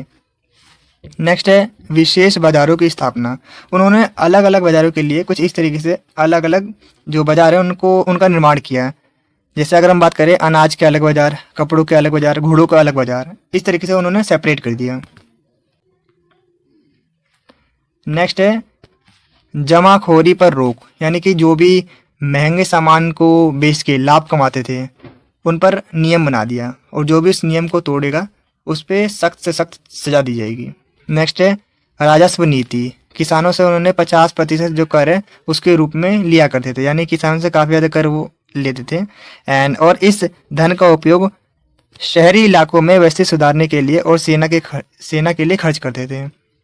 किसानों को तय दामों पर अनाज बाजार में बेचने का आदेश दिया गया। जिसकी वजह से उनका जो मुनाफा है वो कम हो गया। क्या करते थे, किसानों से ज़्यादा टैक्स लेते थे और उसका इस्तेमाल शहरों में करते थे, जिससे क्या हुआ, जो किसान है उनका जो मुनाफा है वो काफ़ी ज़्यादा कम हो गया। इसके अलावा उन्होंने निगरानी रखना शुरू कर दिया। जितने भी जो व्यापारी थे और कारीगर थे उनके लिए सख्त सख्त नियम बनाए, और अगर कोई भी व्यापारी उस नियम को तोड़ता या फिर महंगा सामान बेचता या ख़राब सामान बेचता तो उसको सज़ा दी जाती थी। तो उसके लिए उन्होंने निगरानी रखना शुरू कर दिया। आप देख रहे हैं मेरा चैनल वीरे स्टडी पॉइंट, और अगर अभी तक आपने मेरे चैनल को सब्सक्राइब नहीं किया है तो सब्सक्राइब करके बेल आइकन को जरूर प्रेस करना, ताकि मेरे चैनल पे आने वाली सभी वीडियो का नोटिफिकेशन सबसे पहले आप तक पहुंचे। तो चलिए अब वीडियो में आगे बढ़ते हैं। करते हैं यूनिट नंबर 3 के बारे में। तो यूनिट नंबर 3 का नाम है क्षेत्रीय राजनीतिक संरचनाएं, जिसमें हमें बेसिकली विजयनगर और बहमनी साम्राज्य के बारे में पढ़ना है। तो ये विजयनगर और बहमनी साम्राज्य कैसे अस्तित्व में आए, इसके बारे में हमें पढ़ना है। तो देखिए, बेसिकली दिल्ली सल्तनत के टाइम पे क्या हुआ, साउथ इंडिया में 2 ऐसे बड़े क्षेत्र थे जो कि दिल्ली सल्तनत के पार्ट थे, लेकिन समय के साथ एक कमजोर नियंत्रण स्थापित होने की वजह से इन्होंने अपने आप को एक स्वतंत्र क्षेत्र घोषित कर दिया। तो विजयनगर और बहमनी साम्राज्य एक टाइम पे आकर दिल्ली सल्तनत से अलग हो गए और इन्होंने एक अलग साम्राज्य की स्थापना की। जो आपको इधर वाला एरिया दिखाई दे रहा है साउथ इंडिया का, इसमें बना विजयनगर साम्राज्य और उसके ऊपर था बहमनी साम्राज्य। विजयनगर साम्राज्य बेसिकली एक हिंदू साम्राज्य था और बहमनी साम्राज्य एक मुस्लिम साम्राज्य था। तो इनके अंदर जो राजनीतिक संरचनाएं थी, राजनीतिक संरचनाओं का मतलब होता है कि वहां की शासन प्रणाली कैसी थी, वहां पर कौन सा सिस्टम अपनाया गया था साम्राज्य के प्रशासन को चलाने के लिए। तो बेसिकली विजयनगर और बहमनी साम्राज्य, क्योंकि ये लंबे समय तक दिल्ली सल्तनत के ही एक पार्ट रहे हैं, इसीलिए इन्होंने दिल्ली सल्तनत की जो एकता प्रणाली थी उसी को इन्होंने अपनाया, बस इन्होंने नाम चेंज कर दिया। एकता प्रणाली में क्या था, जो शासक था यानी जो सल्तनत का जो सुल्तान था उसने अपने अधिकारी को नियुक्त किया जो एक पर्टिकुलर एरिया में जाएंगे और वहां से वो टैक्स को कलेक्ट करेंगे, और फिर वो टैक्स को कलेक्ट पैसा जो है वो राजा को देंगे और कुछ पैसे का इस्तेमाल वो अपने सैनिकों के ऊपर, सैनिकों की भर्ती में, उनके वेतन में और उस एरिया के डेवलपमेंट में खर्च करेंगे। तो सेम यही प्रणाली को विजयनगर और बहमनी साम्राज्य के राजाओं ने भी अपनाया। उन्होंने भी क्या किया, अपने जो सैनिक कमांडर थे, अपने जो अधिकारी थे, उनको नियुक्त किया और अलग अलग क्षेत्र दे दिए जहां से उनका काम था वहां से टैक्स को कलेक्ट करना और उसका एक हिस्सा राज्य के खजाने में देना और बाकी हिस्से का इस्तेमाल वो उस क्षेत्र के डेवलपमेंट और अपने सैनिकों की भर्ती में करते थे। तो विजयनगर और बहमनी साम्राज्य में जो राजा थे उनको कहा जाता था राय, विजयनगर के शासकों को कहा जाता था राय, और जो राय थे यानी जो राजा थे विजयनगर साम्राज्य के, तो उन्होंने क्या किया, अपने अधिकारियों को, उनके अधिकारियों को कहा गया नायक।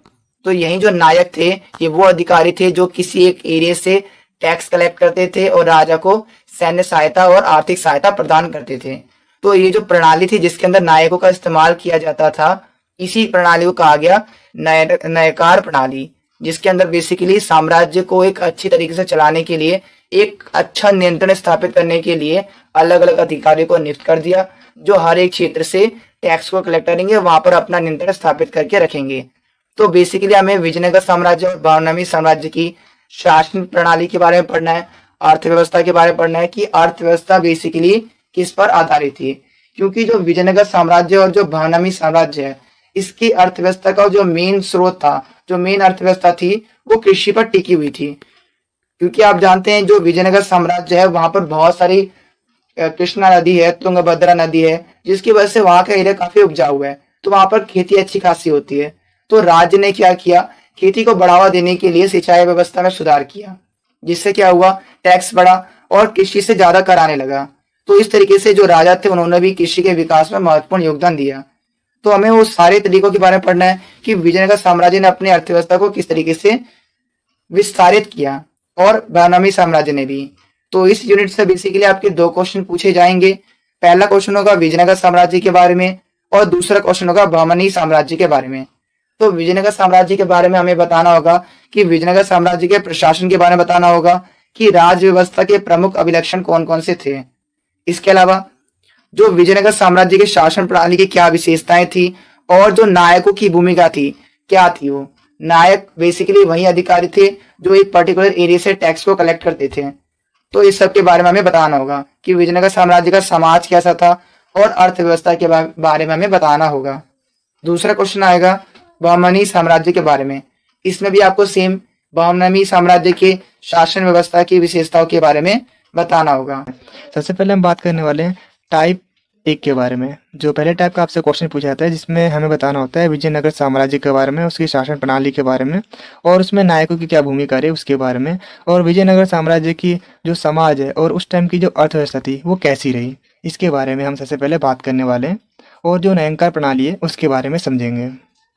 तो अगर इस पूरे क्वेश्चन को अगर आप पढ़ोगे तो आप ये कंक्लूजन पर पहुंचोगे कि इसके अंदर बेसिकली आपको विजयनगर साम्राज्य के समाज के बारे में बताना है, उसकी अर्थव्यवस्था के बारे में बताना है और उसमें नायकों की क्या भूमिका थी उसके बारे में बताना है।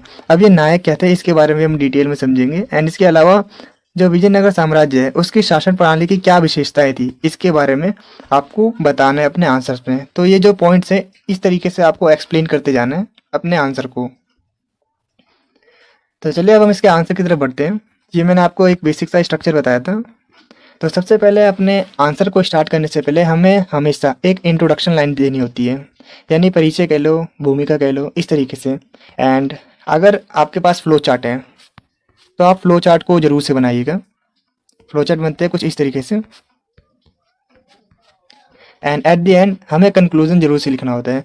ये कुछ पैटर्न होते हैं जिन्हें अगर आप फॉलो करोगे अपने एग्जाम में तो एग्जाम में काफ़ी अच्छा इंप्रेशन पड़ता है। तो जो मैंने आपको पैटर्न बताया उस पैटर्न को फॉलो कीजिए, आप अपने एग्जाम में अच्छा स्कोर कर पाओगे।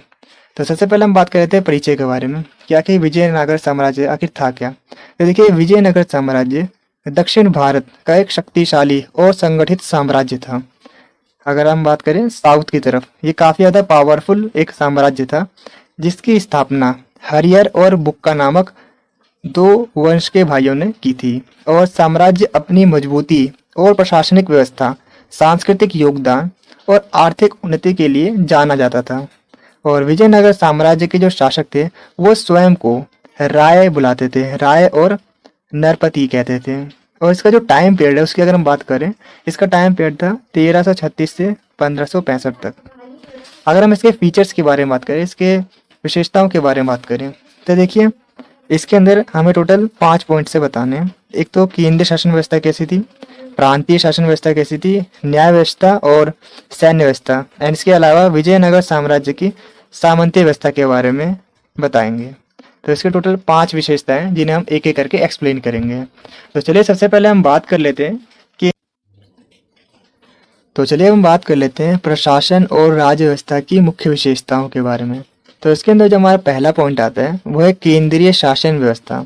जैसे कि आपको नाम से ही पता चल रहा है केंद्रीय शासन व्यवस्था, यानी इसमें जो पूरी पावर होगी वो राजा के हाथों में होगी। राजा को सर्वोच्च शक्ति का स्रोत माना जाता था। विजयनगर साम्राज्य में जो केंद्रीय सत्ता थी यानी जो पावर थी वो राजा के हाथों में ही होती थी। राजा ही कानून को बनाता था और उसे लागू करता था। इसके अलावा राजा को सर्वोच्च न्यायाधीश माना जाता था और सेना का नायक माना जाता था।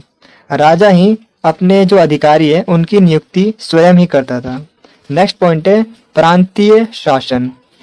विजयनगर साम्राज्य को बेहतर संचालन करने के लिए विजयनगर साम्राज्य को कई प्रांतों में बांट दिया गया, क्योंकि इतना बड़ा साम्राज्य है तो इनका संचालन अकेले राजा नहीं कर सकता। तो इसके लिए इन्होंने क्या किया, इसे अलग अलग पार्ट्स में डिवाइड कर दिया जिससे कि बेहतर संचालन किया जा सके पूरे साम्राज्य का। और हर एक प्रांत का एक नेतृत्व नायक होता था। सपोज जो राजा है इन्होंने क्या किया, इस पूरे एरिया को 4 भागों में बांट दिया, 4 अलग अलग प्रांतों में बांट दिया और हर एक प्रांत का एक अधिकारी नियुक्त कर दिया इन्होंने, जिसका नाम था नायक। अब नायकों का क्या काम होता था, नायक उस एरिया से टैक्स को कलेक्ट करते थे और उसका एक भाग राजा के शाही खजाने में जाता था और बाकी जो शेष भाग बच जाता है उसे उस एरिया के डेवलपमेंट में खर्च किया जाता था। एंड इसके अलावा उस एरिया के जो सैनिक होते थे उनके वेतन देने के लिए खर्च किया जाता था। नायक राजा के प्रति उत्तरदायी होते थे और नायक स्थानीय इलाकों से टैक्स कलेक्ट करते थे, उसे टैक्स जमा करते थे और उसके बदले में राजा सैन्य और आर्थिक मदद देते थे। तो ये सभी काम होते थे उनके। तो हमने बात कर ली केंद्रीय शासन के बारे में और प्रांतीय शासन के बारे में। तो नेक्स्ट अब हम बात कर लेते हैं न्याय व्यवस्था के बारे में कि जो विजयनगर साम्राज्य है उसकी न्याय व्यवस्था कैसी थी। तो विजयनगर शासक न्याय की ओर विशेष ध्यान देते थे कि किसी के साथ अन्याय ना हो। धर्मशास्त्रों और परंपराओं के अनुसार न्याय किया जाता था। विजयनगर शासक ही सर्वोच्च न्यायाधीश होता था। जैसे कि मैंने आपको बताया था, जो राजा है वही सर्वोच्च न्यायाधीश होता था। नेक्स्ट है सैन्य व्यवस्था। विजयनगर साम्राज्य की जो सैन्य व्यवस्था थी वो काफी ज्यादा पावरफुल थी, काफी ज्यादा शक्तिशाली थी, और उसमें काफी सारे पैदल सैनिक थे, घुड़सवार थे, हाथी भी थे उनके पास, रथ भी थे। और जो सेना का प्रमुख होता था वो राजा होता था। सेना को काम साम्राज्य की रक्षा करना था और विदेशी आक्रमणों से रोकना था। ये सभी सेना के काम होते थे। नेक्स्ट है विजयनगर साम्राज्य की सामंती व्यवस्था के बारे में बात कर लेते हैं। नायक अपने क्षेत्र में स्वतंत्र रूप से शासन करते थे। यानी कि जो राजा ने, जो उसके सैनिक थे, उनको जो अलग से प्रांत दिए थे, वो उसे अपने ओर से स्वतंत्र रूप से संचालन कर सकते थे, यानी अपने अकॉर्डिंग उस राज्य को चला सकते थे, जो कि सामंती शासन जैसा था। नायक स्थानीय इलाकों से टैक्स कलेक्ट करते थे और उसके बदले राजा को सैन्य और आर्थिक सहायता देते थे। लेकिन कई बार क्या होता था, जो नायक होते थे उनकी ताकत बढ़ जाती थी और वो क्या करते थे, जो राजा थे उन पर ही आक्रमण कर लेते थे। यानी कि वो कहते थे कि ये इलाका अब मेरा हो गया, और ये राजा की ओर बगावत करने लगते थे। तो ये काफी ज्यादा एक बड़ी प्रॉब्लम हो गई थी राजा के लिए।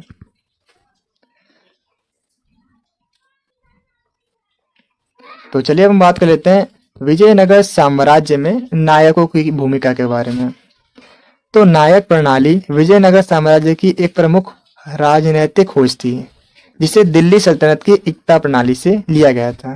जैसे कि आपको बताइए, जो नॉर्थ की तरफ एकता प्रणाली थी, और जो विजयनगर साम्राज्य की जो नायक प्रणाली थी, जो नयनकार प्रणाली थी, वो भी एकता प्रणाली से ही इंस्पायर थी। बस साउथ में आते आते उसका नाम क्या हो गया, नायक हो गया, नयनकार प्रणाली हो गया। नेक्स्ट है अमर नायक। नायक सैनिक कमांडर होते थे, और जो नयनकार है उसका मतलब होता था राजा नायकों को एक भूमि देता था, जिससे जो कमांडर होते थे वो टैक्स को कलेक्ट करते थे। नेक्स्ट है कर वसूली अधिकार। नायक किसान, शिल्पकारों और व्यापारियों से भू राजस्व और अन्य प्रकार के जो भी टैक्सेस होते थे उन्हें वसूल करते थे।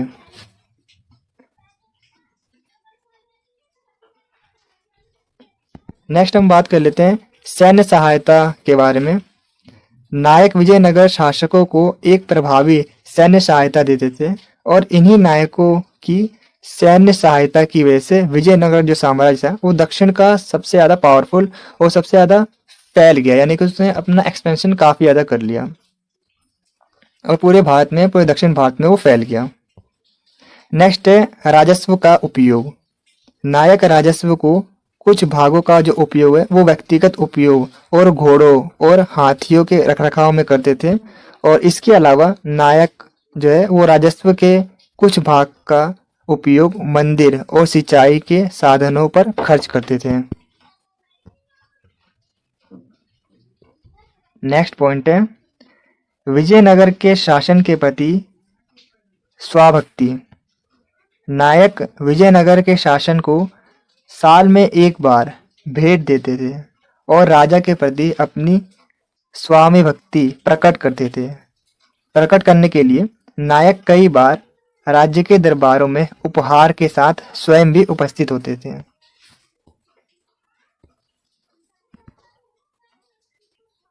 यानी इसके अंदर बेसिकली जो कमांडर होते थे, जो नायक होते थे, वो राजा के पास साल में एक बार जाते थे, और वो भी भेंट उपहार लेके आते थे, काफी सारे गिफ्ट्स लेके जाते थे राजा के लिए, जिससे कि वो ये दिखा सके कि वो अपने राजा के प्रति कितना ज्यादा वफादार है।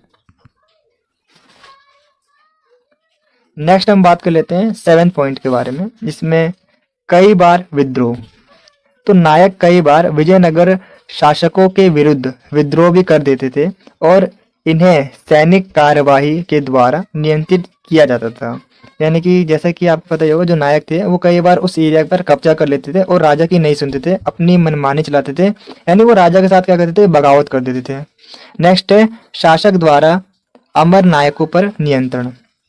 विजयनगर के शासक अक्सर नायकों को एक स्थान से दूसरे स्थान पर स्थानांतरित कर देते थे, ताकि नायकों का जो नियंत्रण है वो बना रहे। लेकिन 17वीं शताब्दी में कई बार नायकों ने अपना खुद का जो स्वतंत्र है वो राज्य स्थापित कर लिया, यानी कि उन्होंने बगावत की और उस इलाके को उन्होंने अपना घोषित कर दिया। इस तरीके से अपना जो राज्य है उसे स्थापित कर दिया।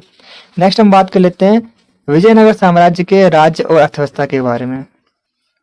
राज्य की संरचना। राज्य को अगर हम बात करें वहीं 4 वर्णों में बांटा गया था, ब्राह्मण, क्षत्रिय, वैश्य और शूद्र। इसे 4 टाइप्स में इस तरीके से बांट दिया गया था। नेक्स्ट है अगर हम बात करें विजयनगर साम्राज्य की महिलाओं की स्थिति के बारे में, तो महिलाएं शिक्षा, संगीत और कला में सक्रिय थी, लेकिन उनके अधिकार सीमित थे, यानी कि उस टाइम पे भी जो महिलाओं की जो स्थिति थी वो उतनी बेटर नहीं थी, उनके लिए भी जो अधिकार थे वो काफ़ी ज़्यादा लिमिटेड थे।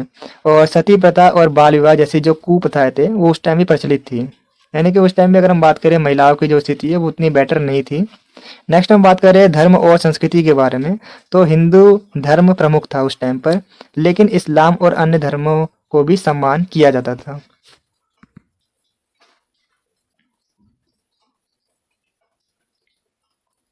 तो चलिए हम बात कर लेते हैं विजयनगर साम्राज्य के अर्थव्यवस्था के बारे में। तो जो इसमें विजयनगर साम्राज्य की जो अर्थव्यवस्था है उसका जो मुख्य स्रोत था वो कृषि था। कृषि प्रमुख आर्थिक गतिविधि थी जो विजयनगर साम्राज्य की अर्थव्यवस्था की रीढ़ की हड्डी थी, यानी कि जो मैक्सिमम जो टैक्स आता था वो कृषि से ही आता था, तो ये काफ़ी ज़्यादा इम्पोर्टेंट था। नेक्स्ट है अब बात कर लेते हैं व्यापार के बारे में।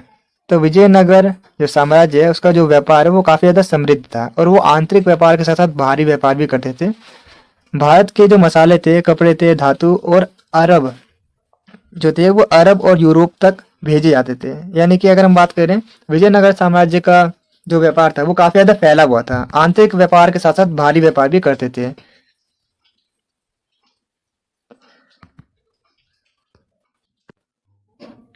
तो चलिए हम बात कर लेते हैं सेकेंड टाइप के क्वेश्चन के बारे में जो कि इस यूनिट से जनरली पूछे जाते हैं, जिसमें हमें बताना होता है बहमनी साम्राज्यवाद की शासन प्रणाली के मुख्य अभिलक्षणों पर प्रकाश डालिए, यानी उसकी विशेषताओं के बारे में बताइए।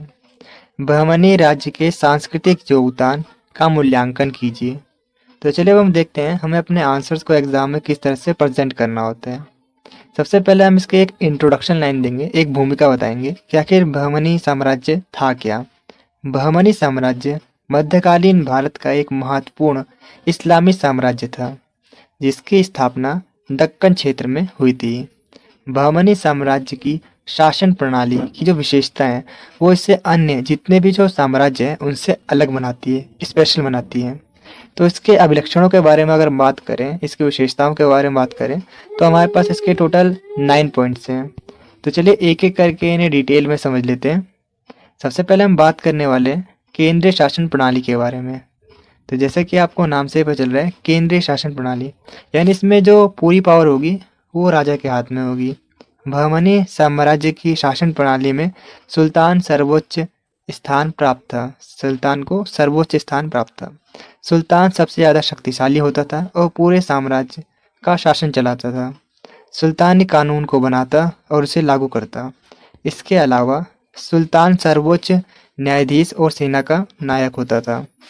नेक्स्ट है प्रांतीय प्रशासन। देखिए जो हमने ऊपर पॉइंट्स पढ़े इसमें भी सेम ही है एंड ऑलरेडी मैंने ऊपर एक्सप्लेन कर दिया है। प्रांतीय प्रशासन यानी कि इसे अलग अलग प्रांतों में डिवाइड कर दिया जिससे कि जो संचालन करने में आसानी हो, बेहतर संचालन करने के लिए इसे कई प्रांतों में विभाजित कर दिया गया। नेक्स्ट है विभागीय संगठन। साम्राज्य के अच्छे संचालन के लिए प्रशासन को विभिन्न भागों में बांट दिया गया, जैसे माल, दीवान ए नशार, दीवान ए अरज, दीवान ए माल। इसी तरीके से जिसमें अलग अलग डिपार्टमेंट में इसे बांट दिया गया, उसमें हर एक डिपार्टमेंट का एक पर्टिकुलर चीज़ होगा वो उस पर फोकस करेगा। जैसे अगर हम बात करें दीवान ए माल, इसमें क्या होगा, वित्तीय और राजस्व मामले के प्रबंधन के लिए ये विभाग को बनाया गया, इस डिपार्टमेंट को बनाया गया। इसी तरीके से अगर हम बात करें दीवान ए अरज, तो इसमें क्या था, सेना और सैन्य प्रशासन के लिए इस विभाग डिपार्टमेंट को बनाया गया था। जैसे कि आज के टाइम में भी काफ़ी सारे डिपार्टमेंट अलग अलग विभाग बनाए जाते हैं, इसी तरीके से इन्होंने भी अलग अलग अपने कानून बनाए, उसके लिए अलग अलग डिपार्टमेंट बनाए। नेक्स्ट है न्याय प्रणाली। इस्लामी शरिया कानून के आधार पर न्याय किया जाता था। धार्मिक न्याय के लिए काजी और प्रशासनिक न्याय के लिए अलग व्यवस्था थी। और जो सुल्तान है वो अंतिम अपील करता था, यानी जो सुल्तान है उसने जो डिसीजन ले लिया वही होगा। नेक्स्ट हम बात कर लेते हैं टैक्स के बारे में कि कर किस तरीके से वसूलते थे इस टाइम पीरियड में। बहमनी साम्राज्य में सामंतवादी प्रणाली का पालन किया जाता था, जिसमें किसानों से उनकी फसल का एक हिस्से कर के रूप में लिया जाता था। यह पैसा साम्राज्य के चलाने और सेना के रखरखाव में किया जाता था। सामंतों के कार्य प्रशासन का संचालन करना था और कर यानी टैक्स को इकट्ठा करना था। सामंत सुल्तानों के प्रति निष्ठावान होते थे, यानी लॉयल होते थे, और आवश्यकता पड़ने पर उन्हें सैनिक सहायता भी प्रदान करते थे। नेक्स्ट हम बात कर लेते हैं सैन्य व्यवस्था के बारे में कि बहमनी साम्राज्य में सैन्य व्यवस्था कैसी थी। बहमनी साम्राज्य की जो सेना थी वो काफ़ी ज़्यादा विशाल और शक्तिशाली थी, काफ़ी ज़्यादा पावरफुल थी, और इन्होंने दो कैटेगरी में डिवाइड किया था। पहला स्थानीय सेना और दूसरा, और माफ़ी चाहता हूँ, स्थायी सेना और दूसरा था अस्थायी सेना। स्थायी सेना राजधानी की रक्षा के लिए और अस्थायी सेना युद्ध के समय प्रांतीय गवर्नरों द्वारा भेजी जाती थी।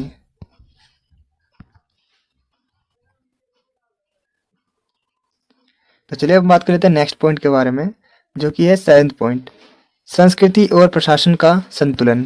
बहमनी साम्राज्य में हिंदू और मुसलमान संस्कृति का तालमेल दिखाई देता था। नेक्स्ट है सार्वजनिक निर्माण कार्य।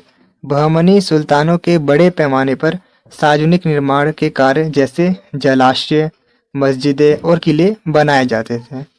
प्रशासन में जल प्रबंधन और सिंचाई को प्राथमिकता दी जाती थी, क्योंकि इसी से ही जो किसान हैं उन्हें और वो फसल उगा सकते हैं, एंड इसके द्वारा ही वो किसानों से ज़्यादा से ज़्यादा टैक्स ले सकते हैं, क्योंकि अगर उनके पास ज़्यादा से ज़्यादा फसल उगाएंगे तभी तो वो टैक्स दे पाएंगे। नेक्स्ट है, तो इसलिए इन्होंने क्या किया था, जल प्रबंधन और सिंचाई पे काफ़ी ज़्यादा ध्यान देते थे, इनको प्राथमिकता देते थे।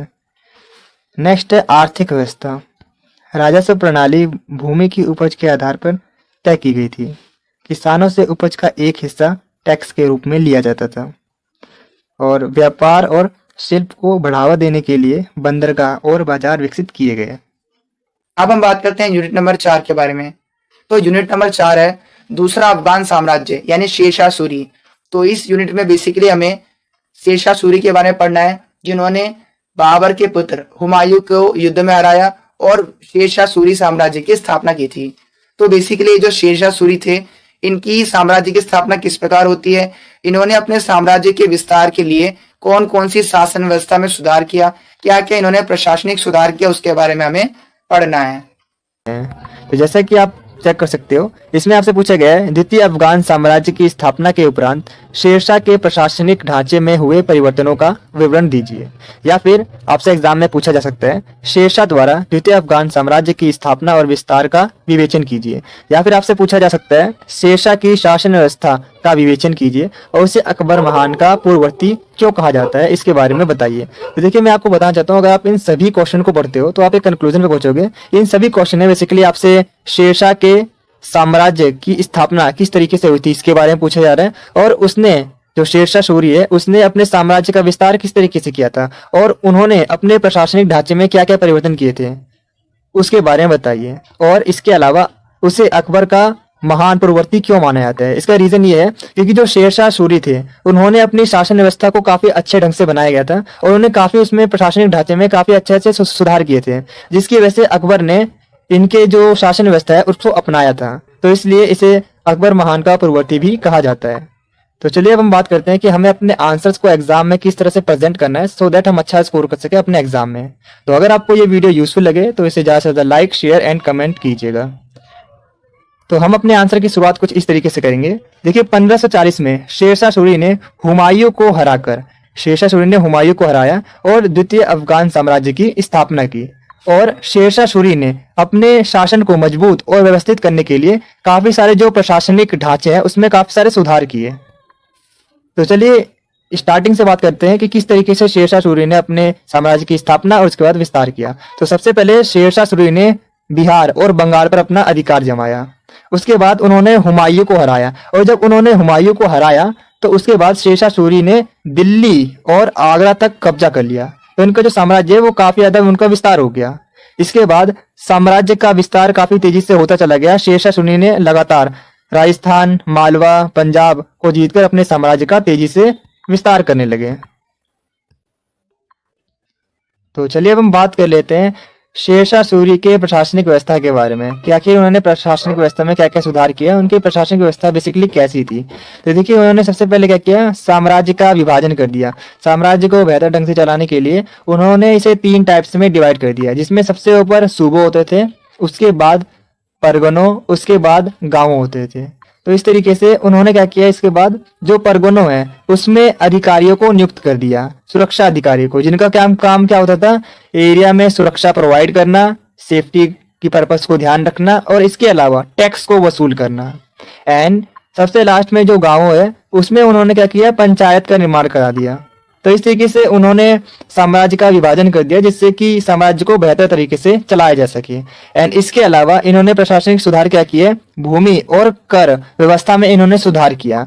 अब इन्होंने क्या किया, इन्होंने सबसे ज्यादा जो फोकस किया कृषि सुधार में फोकस किया और किसानों की जमीन को मापा और उपज के हिसाब से टैक्स वसूलना तय किया। यानी जितनी उपज हो रही है उसके हिसाब से ही टैक्स लिया जाएगा, जिससे कि जो किसान हो उस पर कोई बोझ ना बने। तो ये इनके काफी अच्छे प्रशासनिक सुधार थे। तो चलिए इनके सुधारों की और नेक्स्ट पॉइंट पे बढ़ते हैं हम। नेक्स्ट पॉइंट है सड़क निर्माण और यातायात में सुधार। तो देखिए शेरशाह सूरी ने साम्राज्य को जोड़ने और व्यापार को बढ़ाने के लिए सड़कों का जाल बिछाया और इन्होंने जीटी रोड बनवाया और बड़ी सड़कों का निर्माण करवाया और इसी के साथ साथ सड़कों के किनारे धर्मशालाएं बनवाए और कुएं बनवाए, जिससे कि किसी प्रकार की प्रॉब्लम ना हो लोगों को, और सड़कों पर सुरक्षा भी प्रोवाइड की जिससे कि जो व्यापार है उसे बढ़ाया जा सके। क्योंकि अगर सड़क पर सुरक्षा नहीं है तो जो व्यापारी आएंगे उनका जो माल है वो लूट लिया जाएगा। तो इसीलिए इन्होंने व्यापार को बढ़ाने के लिए सड़कों का निर्माण करवाया और इसके अलावा सड़कों पर सुरक्षा भी प्रोवाइड की। नेक्स्ट है डाक व्यवस्था। तो शेरशाह सूरी ने डाक और संदेश भेजने की एक कुशल प्रणाली को विकसित किया। किस तरीके से इन्होंने डाक व्यवस्था को विकसित किया, देखिए इन्होंने क्या किया, सड़कों के किनारे डाक चौकियों का निर्माण करवाया और संदेश को जल्दी से जल्दी भेजने के लिए घुड़सवार संदेश वाहक को नियुक्त किया, जिससे कि जो भी जानकारी है वो तुरंत राजा तक पहुंच सके। तो ये काफी अच्छी इनकी व्यवस्था थी। तो चलिए हम नेक्स्ट पॉइंट की ओर बढ़ते हैं। नेक्स्ट पॉइंट है सैन्य व्यवस्था। तो चलिए हम देखते हैं सैन्य व्यवस्था में इन्होंने क्या क्या सुधार किए। तो शेरशाह सूरी ने मजबूत और स्थायी सेना को बनवाया और सभी सेना को नियमित वेतन प्रोवाइड किया, जिससे कि जो सैनिक है वो राजा के प्रति वफादार रहे।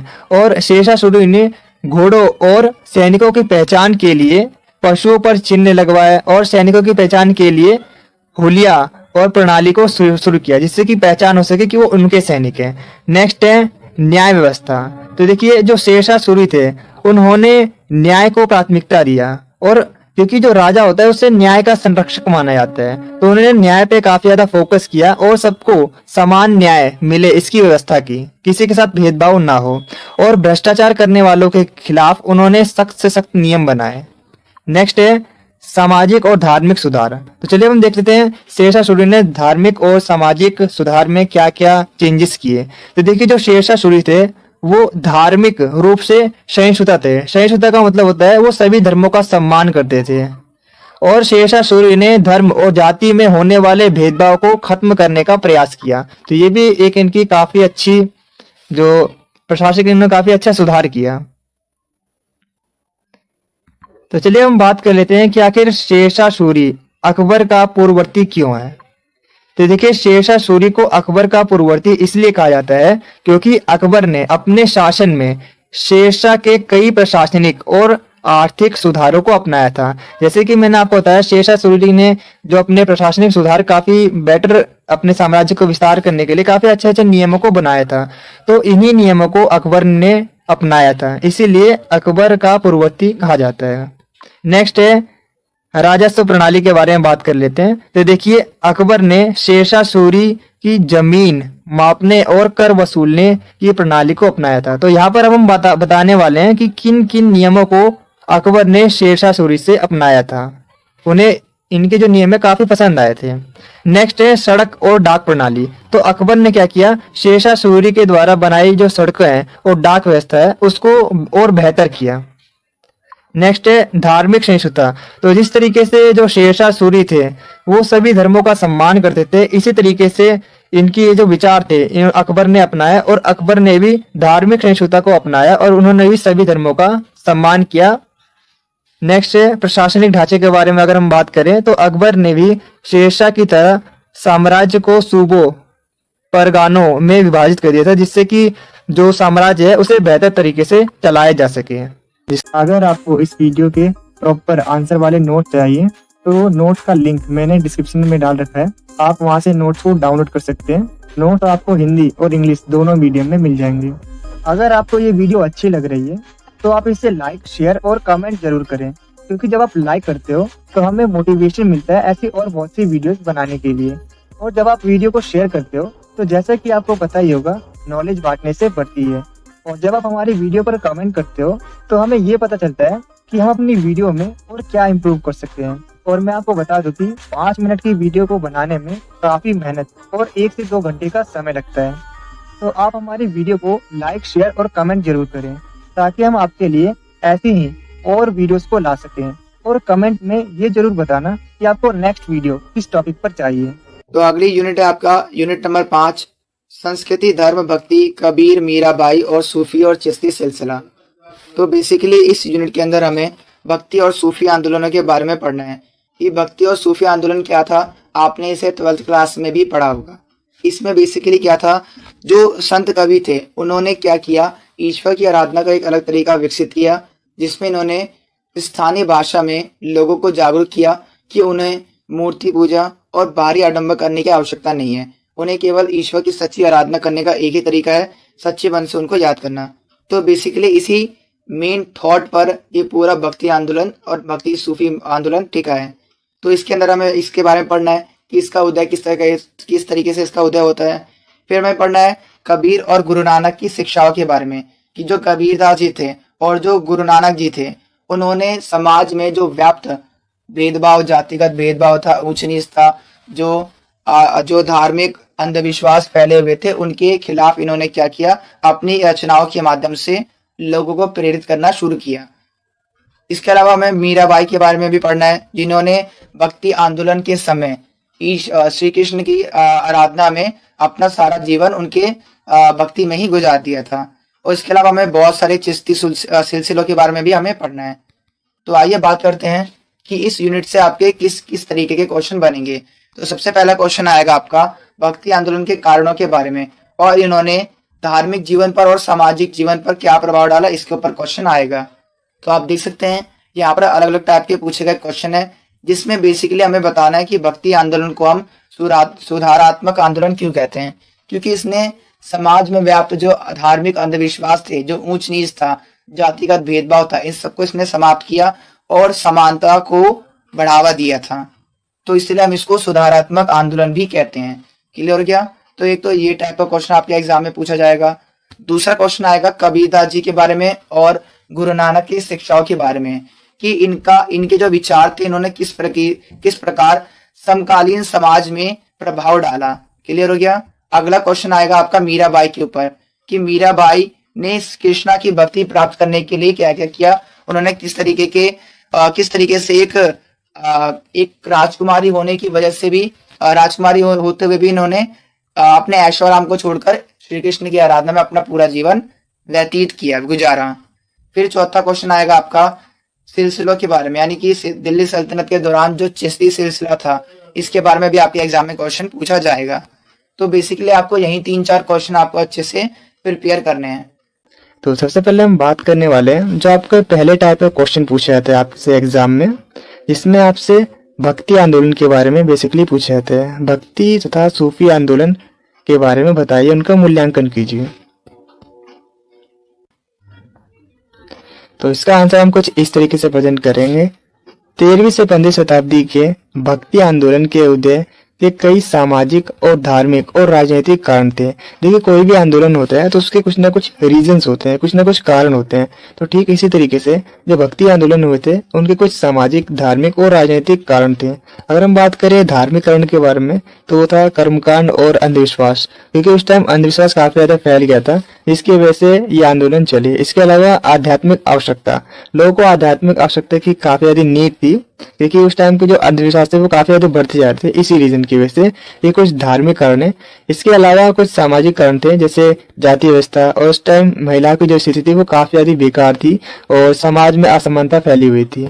अगर हम आर्थिक कारण के बारे में बात करें तो आर्थिक कारण के अंदर सामंती शोषण, यानी जितने भी जो अमीर लोग थे वो गरीबों का शोषण करते थे। इसके अलावा संसाधनों का असमान वितरण, यानी जो संसाधन है वो किसी लोगों के पास ज्यादा है और कुछ लोगों के पास कम होंगे, तो इस तरीके से संसाधनों का असमान वितरण था, यानी कुछ लोग काफी ज्यादा अमीर थे और कुछ लोग काफी ज्यादा गरीब थे।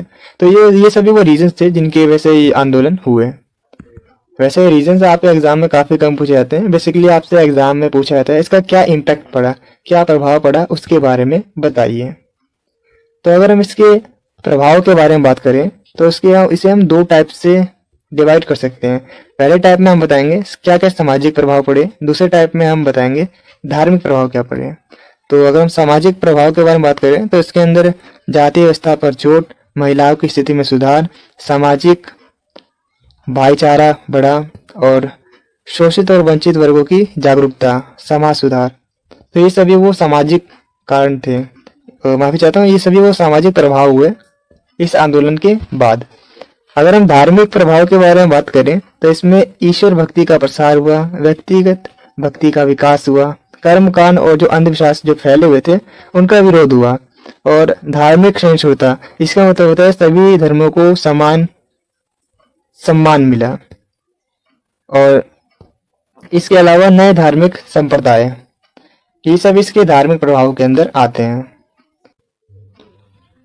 फर्स्ट पॉइंट है जाति व्यवस्था पर चोट। तो देखिए इस टाइम पीरियड के जितने भी जो भक्ति जो संत थे, जैसे कबीर, रविदास और बाकी जितने भी जो संत थे, उन्होंने जाति भेदभाव का विरोध किया और उन्होंने क्या बताया कि हम सभी एक ही ईश्वर की संतान हैं, और उन्होंने समानता का संदेश दिया, यानी सभी के सभी इक्वल हैं। नेक्स्ट है महिलाओं की स्थिति में सुधार। भक्ति आंदोलन ने महिलाओं को ईश्वर की भक्ति में भाग लेने का अधिकार दिया। मीराबाई और अन्य जितने भी जो महिला संत थी उन्होंने भक्ति आंदोलन में महत्वपूर्ण भूमिका निभाई, यानी इसमें जो महिला है उन्होंने बढ़ चढ़कर भाग लिया, जिससे कि जो महिलाओं की स्थिति है वो पहले से काफी ज्यादा बेटर हो गई, महिलाओं की स्थिति में सुधार हुआ। नेक्स्ट पॉइंट है सामाजिक भाईचारा। तो इन आंदोलनों से क्या हुआ, सामाजिक जो भाईचारा है वो बढ़ा, जो हिंदू मुस्लिम के बीच जो लड़ाई थी वो खत्म हुई और सब के सब एकजुट हो गए, यानी कि एकता को बल मिला। नेक्स्ट है शोषित और वंचित वर्गों की जागरूकता। अब जितने भी जो शोषित या निम्न वर्ग के जितने भी जो जाति के लोग थे, इन्होंने भी इस आंदोलन में बढ़ चढ़ के भाग लिया और उन्हें भी इसमें सम्मान मिला, यानी कि उन्हें भी समाज में एक स्थान मिला। नेक्स्ट है सामाजिक सुधार। सामाजिक सुधार क्या हुआ, जितने भी जो समाज में कुप्रथाएं थी, जैसे कि बाल विवाह, सती प्रथा, छुआछूत, इन सभी का विरोध हुआ। तो चलिए अब हम बात कर लेते हैं भक्ति आंदोलन के धार्मिक प्रभाव के बारे में, जिसमें पहला पॉइंट है ईश्वर भक्ति का प्रसार। तो इसमें जितने भी जो भक्ति आंदोलन थे उन्होंने ईश्वर की भक्ति के लिए स्थानीय भाषा, यानी कि जो लोकल लैंग्वेज होती है, उनका इन्होंने यूज किया, जिससे कि जन जन तक ये संदेश पहुंचा, यानी कि हर जो आम जनता है वो भी इससे जुड़ सके, ईश्वर से जुड़ने में आसानी हुई। नेक्स्ट पॉइंट है व्यक्तिगत ईश्वर का विकास। तो इन्होंने क्या बताया, जितने भी जो भक्ति आंदोलन में शामिल थे, इन्होंने बताया कि अगर हमें ईश्वर तक पहुंचना है तो उसके लिए हमें किसी मध्यस्थ या पुरोहित की आवश्यकता नहीं है, पूजा पाठ करने की जरूरत नहीं है, कोई भी कर्मकांड या अनुष्ठान करने की जरूरत नहीं है। उसका एक सरल मार्ग है, जो क्या है, सच्चे मन से ईश्वर की आराधना करो तो आपको ईश्वर मिलेंगे। तो ये इनके कुछ सिंपल कॉन्सेप्ट्स थे। तो चलिए अब हम बात कर लेते हैं इसके नेक्स्ट पॉइंट के बारे में। नेक्स्ट पॉइंट है कर्मकांड और अंधविश्वास का विरोध। तो जितने भी जो भक्ति आंदोलन के लोग शामिल थे, उन संतों ने क्या कहा कि जो रीति रिवाज है, ये जो पूजा पाठ है, ये करने से कोई फायदा नहीं है, इससे आपको ईश्वर नहीं मिलेंगे। अगर आपको ईश्वर को प्राप्त करना है तो सच्चे मन से ईश्वर की आराधना करो, आपको ईश्वर जरूर मिलेंगे। नेक्स्ट पॉइंट है नए धार्मिक संप्रदाय। अब ये जो धर्म आंदोलन हुआ था, इससे काफी सारे नए संप्रदायों का विकास हुआ, जिन्होंने समाज में धार्मिक और नैतिक मूल्यों को मजबूत किया। कबीर एवं नानक की शिक्षाओं से रिलेटेड आपके एग्जाम में इस यूनिट से सेकंड टाइप का क्वेश्चन देखने को मिलता है, जिसमें हमसे पूछा जाता है कबीर और नानक के विचार किस प्रकार समकालीन समाज की आलोचना करते हैं, इसके बारे में बताइए। या यही क्वेश्चन और किस तरीके से अलग अलग लैंग्वेज में आपसे पूछे जाते हैं। कबीर एवं नानक की शिक्षाओं पर विचार विमर्श कीजिए। यानी बेसिकली आपसे एग्जाम में पूछा जाता है कबीर और नानक के विचार क्या थे, उनके बारे में बताइए, और ये इतने ज़्यादा लोकप्रिय कैसे हो गए थे, लोगों के बीच इतने ज़्यादा पॉपुलर कैसे हो गए थे, इसके बारे में बताइए। और उन्होंने समकालीन समाज की आलोचना क्यों की थी, उसके बारे में बताइए। तो कुछ इस तरीके से अलग अलग लैंग्वेज में आपसे एग्जाम में क्वेश्चन पूछे जाते हैं। तो चलिए अब हम बात करते हैं हमें अपने आंसर्स को एग्जाम में किस तरह से प्रेजेंट करना है। तो हमें अपने आंसर को एग्जाम में कुछ इस तरीके से प्रेजेंट करना है। देखिए, सबसे पहले मैं आपको बताना चाहता हूँ, कबीर और जो गुरु नानक थे, वो दोनों ही अपने समाज के, अपने टाइम के धार्मिक और जो सामाजिक असमानता फैली हुई थी, या जितने भी जो अंधविश्वास थे, जैसे कि पूजा पाठ एक्सेट्रा, और जितने भी हमारे समाज में जाति भेदभाव या अंधविश्वास, ऐसी जितनी भी जो सामाजिक कुरीतियाँ फैली हुई थी, इन दोनों ने इसका कट्टर विरोध किया था, काफ़ी ज़्यादा विरोध किया था। और इसके साथ ही इन दोनों ने ही हिंदू मुस्लिम एकता पर बल दिया था, इसका समर्थन किया था।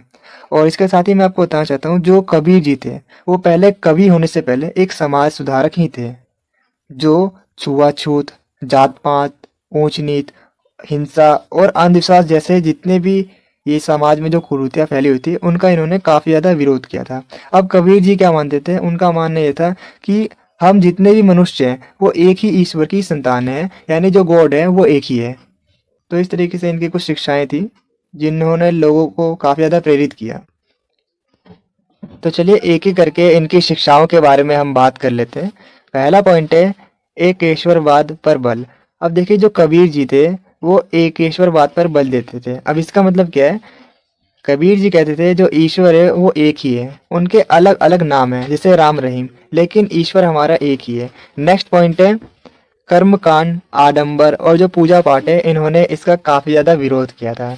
कबीर जी मूर्ति पूजा या तीर्थ यात्रा या जितने भी जो धार्मिक रीति रिवाज है, उन्होंने इनको नकारा। और ये क्या कहते थे, अगर आप सच्चे मन से ईश्वर की आराधना करोगे, ध्यान करोगे, तो ही आपको ईश्वर मिलेंगे, पूजा पाठ करने से ईश्वर नहीं मिलते। नेक्स्ट है सामाजिक समानता। तो जो कबीर जी थे, उन्होंने सामाजिक समानता को बढ़ावा दिया और जात पात, ऊंच नीच, ये जितने भी जो भेदभाव है, इनका काफ़ी ज़्यादा इन्होंने विरोध किया था। और इन्होंने अपना एक दोहा दिया था जिसमें कहते हैं, जाति न पूछो साध की, पूछ लीजिए ज्ञान। यानी कि जो साधु है उससे उसकी जाति मत पूछो, बल्कि उसके ज्ञान के बारे में पूछो। नेक्स्ट पॉइंट है धार्मिक सहिष्णुता। तो देखिए, जो कबीर और जो गुरु नानक जी थे, उन दोनों ने ही हिंदू और मुस्लिम दोनों ही धर्मों के जो रूढ़ी विचार थे, उनका काफी ज्यादा विरोध किया था, क्योंकि उसके आधार पर, धर्म के आधार पर काफी ज्यादा भेदभाव करते थे और वो अपने धर्म को सर्वोच्च मानते थे और दूसरे के धर्म को नीचा मानते थे। तो उन्होंने क्या बताया, उन्होंने धार्मिक सहिष्णुता को अपनाने के लिए बताया। अब इसका क्या मतलब होता है, इसका मतलब होता है सभी धर्म एक समान है और हमें सभी धर्मों का सम्मान करना चाहिए। नेक्स्ट पॉइंट है निरंकार ईश्वर का सिद्धांत। तो कबीर जी के अनुसार जो ईश्वर है उसका कोई भी रंग, रूप या आकार नहीं है, वो निरंकार, निर्गुण और सर्वव्यापी है, यानी वो सभी जगह मौजूद है और हम उसे मूर्ति या इसमें ढूंढते हैं तो वो गलत चीज है। तो इसीलिए इन्होंने क्या कहा था कि जो ईश्वर है वो निरंकार है, उसका कोई आकार नहीं है, रंग नहीं है, रूप नहीं है और वो सभी जगह मौजूद है।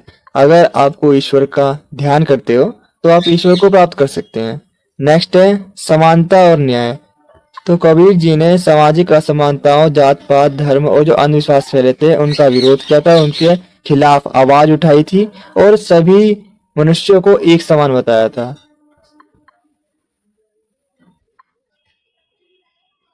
तो चलिए अब हम बात कर लेते हैं नेक्स्ट पॉइंट के बारे में। जो हमारा 7वां पॉइंट है वो है हिंसा का विरोध। तो देखिए जो कबीर जी थे वो हिंसा का विरोध करते थे और वो उन लोगों से घृणा करते थे जो कि दूसरे जीवों को मार के खाते हैं। नेक्स्ट पॉइंट है मूर्ति पूजा का खंडन। तो जो कबीर जी थे उन्होंने मूर्ति पूजा का खंडन किया और इसके स्थान पर उन्होंने निरंकार ईश्वर की आराधना करने पर बल दिया। उन्होंने बताया कि अगर आपको ईश्वर से कनेक्ट होना है तो सच्चे मन से उनका ध्यान कीजिए। इसके लिए आपको मूर्ति पूजा या बाकी जो चीज होती है वो करने की जरूरत नहीं है। नेक्स्ट है कर्म की प्रधानता पर बल दिया। जो कबीर जी थे उन्होंने बताया अगर व्यक्ति को उसके धर्म या जाति के आधार पर कर्म को अधिक महत्वपूर्ण उन्होंने बताया कि अगर तुम्हें व्यक्ति का मूल्यांकन करना है तो उसकी जाति के आधार पर मत करो, उसके कर्म के आधार पर करो, क्योंकि जो व्यक्ति का कर्म होता है वही व्यक्ति को महान बनाता है। तो चलिए अब हम बात कर लेते हैं जो कबीर जी थे और वो नानक जी थे, उनके ये जो शिक्षाएं थे वो इतनी ज्यादा लोकप्रिय क्यों हुई लोगों के बीच में। तो इसका जो पहला रीजन आता है वो है सरल भाषा और स्पष्ट संदेश।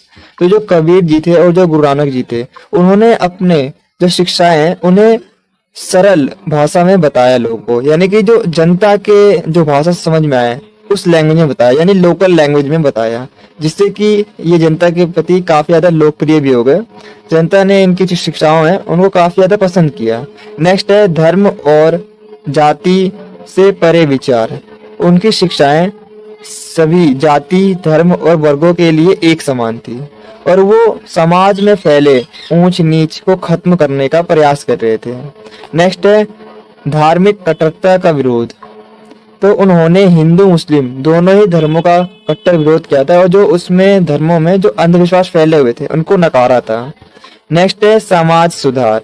तो उन्होंने शोषित वर्ग या फिर जो महिलाएं होती है उनको उनकी बराबरी की बात की कि वो भी एक समान ही है और उनको भी उतना ही अधिकार मिलना चाहिए जितना बाकियों को मिलता है।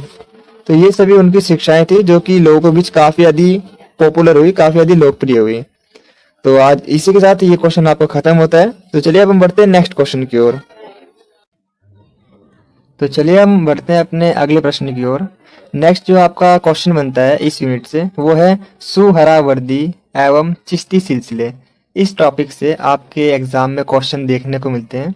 तो देखिए मैं आपको बताना चाहता हूँ जिस तरीके से हिंदू धर्म में कुछ कुप्रथाएं थी, कुछ कुरीतियां थी, भेदभाव होते थे जाति के आधार पर, धर्म के आधार पर, तो इसी तरीके से इस्लाम धर्म में भी ऐसी प्रॉब्लम थी। तो जिस तरीके से हिंदू धर्म में जो हमारे संत थे, जो भक्ति आंदोलन जिन्होंने किया था, इसी तरीके से इस्लामिक धर्म में भी कुछ संत थे, चिश्ती संत थे और सुहरावर्ती, ये सब ग्रुप थे। देखिए मैं आपको बताना चाहता हूँ इसमें जो सिलसिले हैं इसका मतलब होता है ग्रुप। तो जिस तरीके से हिंदू धर्म में काफी सारे ग्रुप आए थे भक्ति आंदोलन के लिए, ठीक इसी तरीके से इस्लाम धर्म में भी काफी सारे जो संत थे वो आगे बढ़कर आए और जो इस्लाम धर्म की जो कुरीतियां थी, जो उसकी कमियां थी, उनको हटाया और सही चीजों को, सही मार्गदर्शन दिया लोगों को। तो इस टाइप से आपके एग्जाम में क्वेश्चन पूछा जाता है। तो चलिए हम देखते हैं कि आपके एग्जाम में किस किस टाइप से क्वेश्चन पूछे जाते हैं। भारत में सल्तनत काल के दौरान सूफी सिलसिले क्या थे, इनके बारे में बताना है। और देखिए इसके 4 पार्ट्स होते हैं अगर हम बात करें, लेकिन इनमें से बेसिकली 2 ही पार्ट्स के बारे में आपसे एग्जाम में पूछा जाता है। पहला है सुहरावर्दी और दूसरा है चिश्ती सिलसिले। बेसिकली इन 2 ग्रुप के बारे में ही आपसे एग्जाम में क्वेश्चन पूछे जाते हैं। अगर आप बाकी भी ईयर के जो आपके एग्जाम में क्वेश्चन बने हैं इस यूनिट से चेक कर लेते हैं। सल्तनत काल में चिश्तियों ने जो सामाजिक एवं राजनीतिक भूमिका निभाई, यानी कि इनका क्या रोल था समाज और राजनीतिक को सुधारने के लिए, उसके बारे में विवरण दीजिए, उसके बारे में बताइए। दिल्ली सल्तनत काल के दौरान चिश्ती संतों पर एक संक्षिप्त निबंध लिखिए। तो इस टाइप से आपसे एग्जाम में क्वेश्चन पूछे जाते हैं। तो अगर आप इन सभी क्वेश्चन को पढ़ोगे तो आप एक कंक्लूजन पर पहुंचोगे कि इस क्वेश्चन के अंदर बेसिकली आपको सूफी सिलसिलों के बारे में बताना है। इसके अंदर भी जो 2 ग्रुप है इनके, सुहरावर्दी और चिश्ती सिलसिले, इनके बारे में ही मोस्टली एक्सप्लेन करना होता है आखिर ये क्या थे और इन्होंने सामाजिक और राजनीतिक जो हमारा समाज है उसमें अपनी क्या भूमिका निभाई, इसके बारे में बताइए। तो चलिए हम बढ़ते हैं अपने आंसर की ओर। हमें अपने आंसर्स को एग्जाम में किस तरह से प्रेजेंट करना है उसके बारे में चेक कर लेते हैं। तो देखिए, जो सूफी आंदोलन था वो 13वीं से 15वीं शताब्दी में पूरे भारत में एक व्यापक रूप से फैलने लगे, यानी इसका विकास काफी तेजी से होने लगा। और सल्तनत काल में जो सूफी सिलसिले थे वो इस्लाम की रहस्यवादी परंपराओं को आगे बढ़ाने वाले समूह थे, जिन्होंने आध्यात्मिक और भाईचारे की भावना, प्रेम और गरीबों की सेवा पर संदेश दिया, यानी कि इसके बारे में बताया। और अगर जैसे कि मैंने आपको बताया था, इसे हम 4 कैटेगरी में डिवाइड करते हैं। टोटल 4 ग्रुप थे ये, चिश्ती, सुहरावर्दी, कादरी और नक्शबंदी। लेकिन इनमें से बेसिकली इन दोनों के बारे में ही आपसे एग्जाम में पूछे जाते हैं। तो चलिए अब हम बढ़ते हैं आगे अपने आंसर की ओर। अगर आपको ये वीडियो यूजफुल लगे तो इसे जल्दी से लाइक कीजिए, शेयर कीजिए एंड सब्सक्राइब कीजिए। तो चलिए सबसे पहले हम बात कर लेते हैं सुहरावर्दी सिलसिले की मुख्य विशेषताओं के बारे में।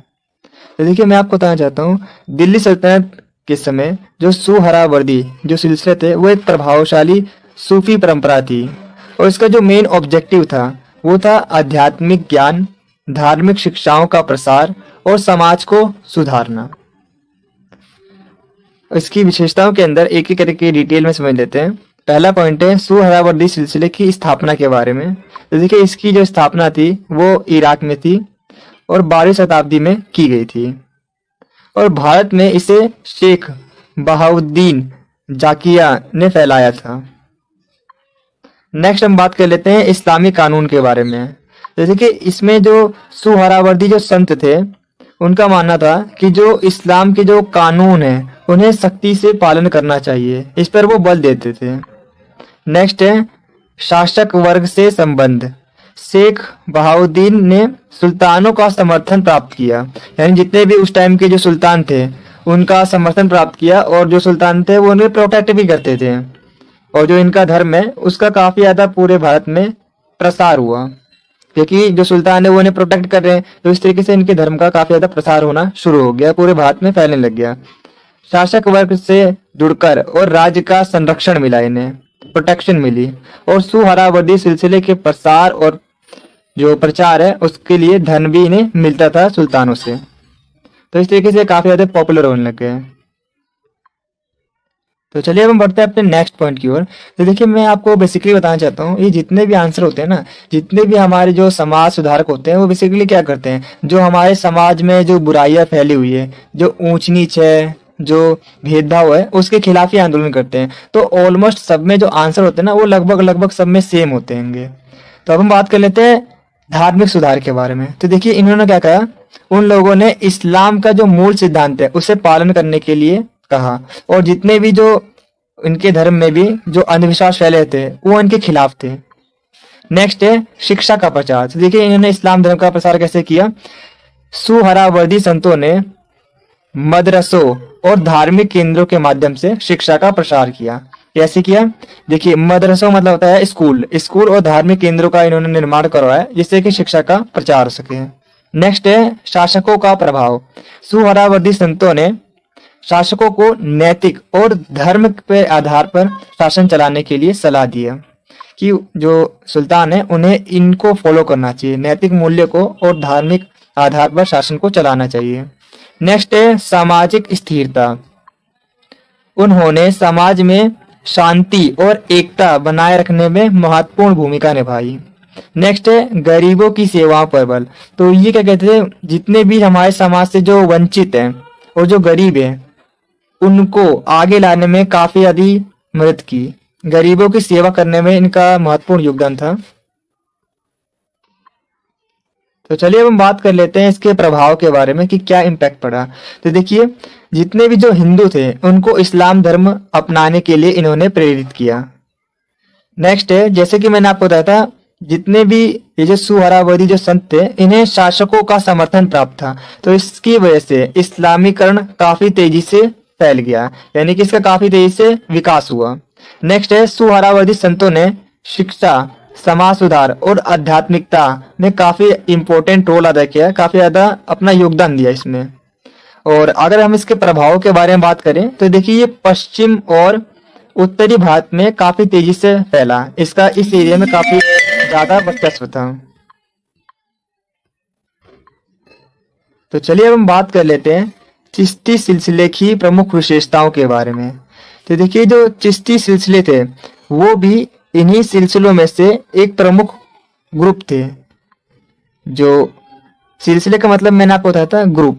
तो देखिए जैसे कि मैंने आपको बताया था टोटल 4 ग्रुप थे। तो इनमें से जो सूफी सिलसिले थे, जो चिश्ती सिलसिले थे, वो इन सूफी सिलसिलों में एक प्रभावशाली सूफी सिलसिले थे, यानी कि इनका भी काफी ज्यादा इंपॉर्टेंट रोल रहा था बेसिकली। तो चलिए हम बात कर लेते हैं इसकी स्थापना के बारे में। तो देखिए इसकी जो स्थापना है वो ख्वाजा ने 12वीं शताब्दी में की थी और इन्हें कई अलग अलग नामों से जाना जाता है, जैसे ख्वाजा गरीब नवाज। और अगर हम बात करें इसका जो मुख्य केंद्र था वो अजमेर में था। तो चलिए हम बात करते हैं इसके प्रचार प्रसार के बारे में कि किस तरीके से ये आगे फैला। तो देखिए शेख मुआइदीन चिश्ती के बाद आगे काफी सारे जो संत आए, महान संत आए, जैसे बख्तियार काकी, इन्होंने दिल्ली में इसका प्रचार प्रसार किया। और शेख निजामुद्दीन औलिया, इन्होंने भी दिल्ली में इसका प्रसार किया। और बाबा फरीद, इन्होंने पंजाब में इसका काफी तेजी से प्रचार प्रसार किया। तो ये जो महान संत थे जिन्होंने इस्लाम धर्म की जो विशेषता है वो माफी चाहता हूँ, जो चिश्ती सिलसिले की जो प्रमुख विशेषता है उसके अंदर इनका एक इम्पोर्टेंट रोल आता था। इन्होंने इसका काफी तेजी से आगे प्रचार प्रसार किया। तो चलिए अब हम बात कर लेते हैं इनकी भूमिका के बारे में कि इन्होंने समाज में अपनी क्या भूमिका अदा की। तो देखिए इन्होंने भी सेम उसी तरीके से जैसे सुहरावर्दी जो सिलसिला था उन्होंने भी भाईचारे पर बल दिया, ठीक इसी तरीके से इन्होंने भी आध्यात्मिकता और भाईचारे पर बल दिया और इन्होंने भी गरीब की सेवा पर बल दिया।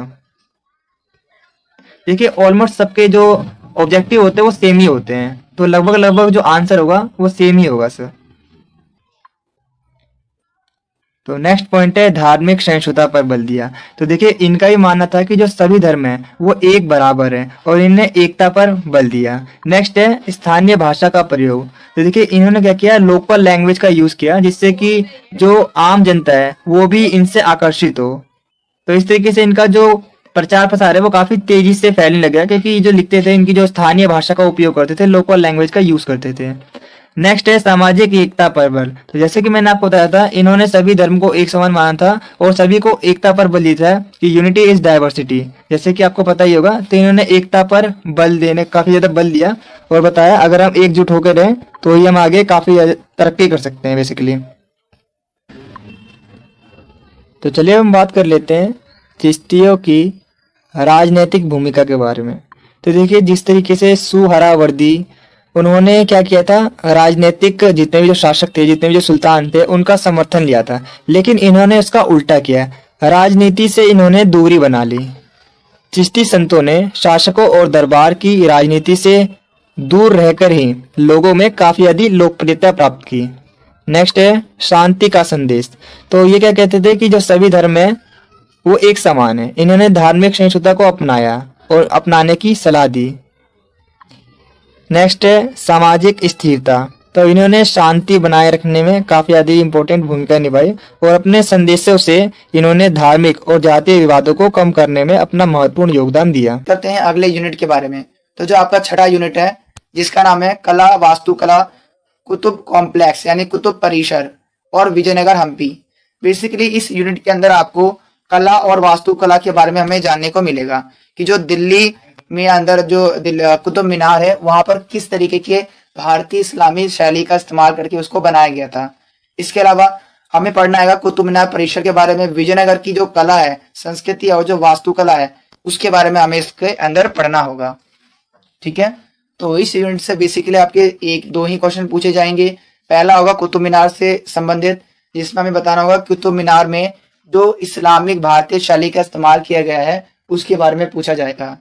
दूसरा क्वेश्चन है आपका विजयनगर के बारे में कि विजयनगर के अंदर जो संस्कृति, कला और जो साहित्य है, इसके अलावा जो वास्तुकला है उसके बारे में हमसे पूछा जाएगा कि उसकी विशेषताएं बताओ। अब हम बात करते हैं यूनिट नंबर 7 के बारे में। तो यूनिट नंबर 7 है आपका व्यापार वाणिज्य, विदेशी व्यापार में भारतीय व्यापारी। यानी जो विदेशी व्यापार हो रहा था तो उस समय भारतीय लोगों ने भी दूसरे देशों के साथ अपने संपर्क स्थापित किए, व्यापारिक संबंध बनाए, जिससे क्या हुआ, भारत के अंदर जो व्यापारिक मार्ग था उनका भी विकास हुआ। तो उसी दौरान हमें पढ़ना है कि 13वीं से 14वीं शताब्दी के बीच में कौन कौन से प्रमुख स्थलीय व्यापारिक मार्ग थे और उनका विकास किस प्रकार से हुआ। भारतीय राजाओं का व्यापारिक मार्गों के विकास में किस तरीके का योगदान था। तो इससे आपके एग्जाम में क्वेश्चन आएंगे।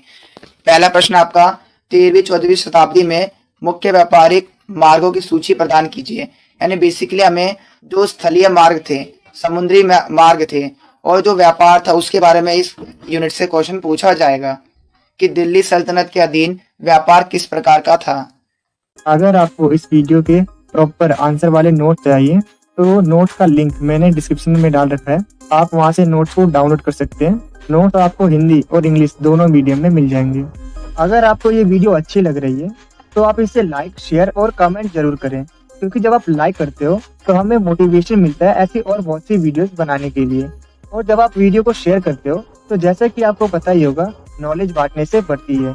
और जब आप हमारी वीडियो पर कमेंट करते हो तो हमें ये पता चलता है कि हम अपनी वीडियो में और क्या इम्प्रूव कर सकते हैं। और मैं आपको बता दूं कि 5 मिनट की वीडियो को बनाने में काफी मेहनत और 1 से 2 घंटे का समय लगता है। तो आप हमारी वीडियो को लाइक, शेयर और कमेंट जरूर करें, ताकि हम आपके लिए ऐसी ही और वीडियोस को ला सकें। और कमेंट में ये जरूर बताना कि आपको नेक्स्ट वीडियो किस टॉपिक पर चाहिए।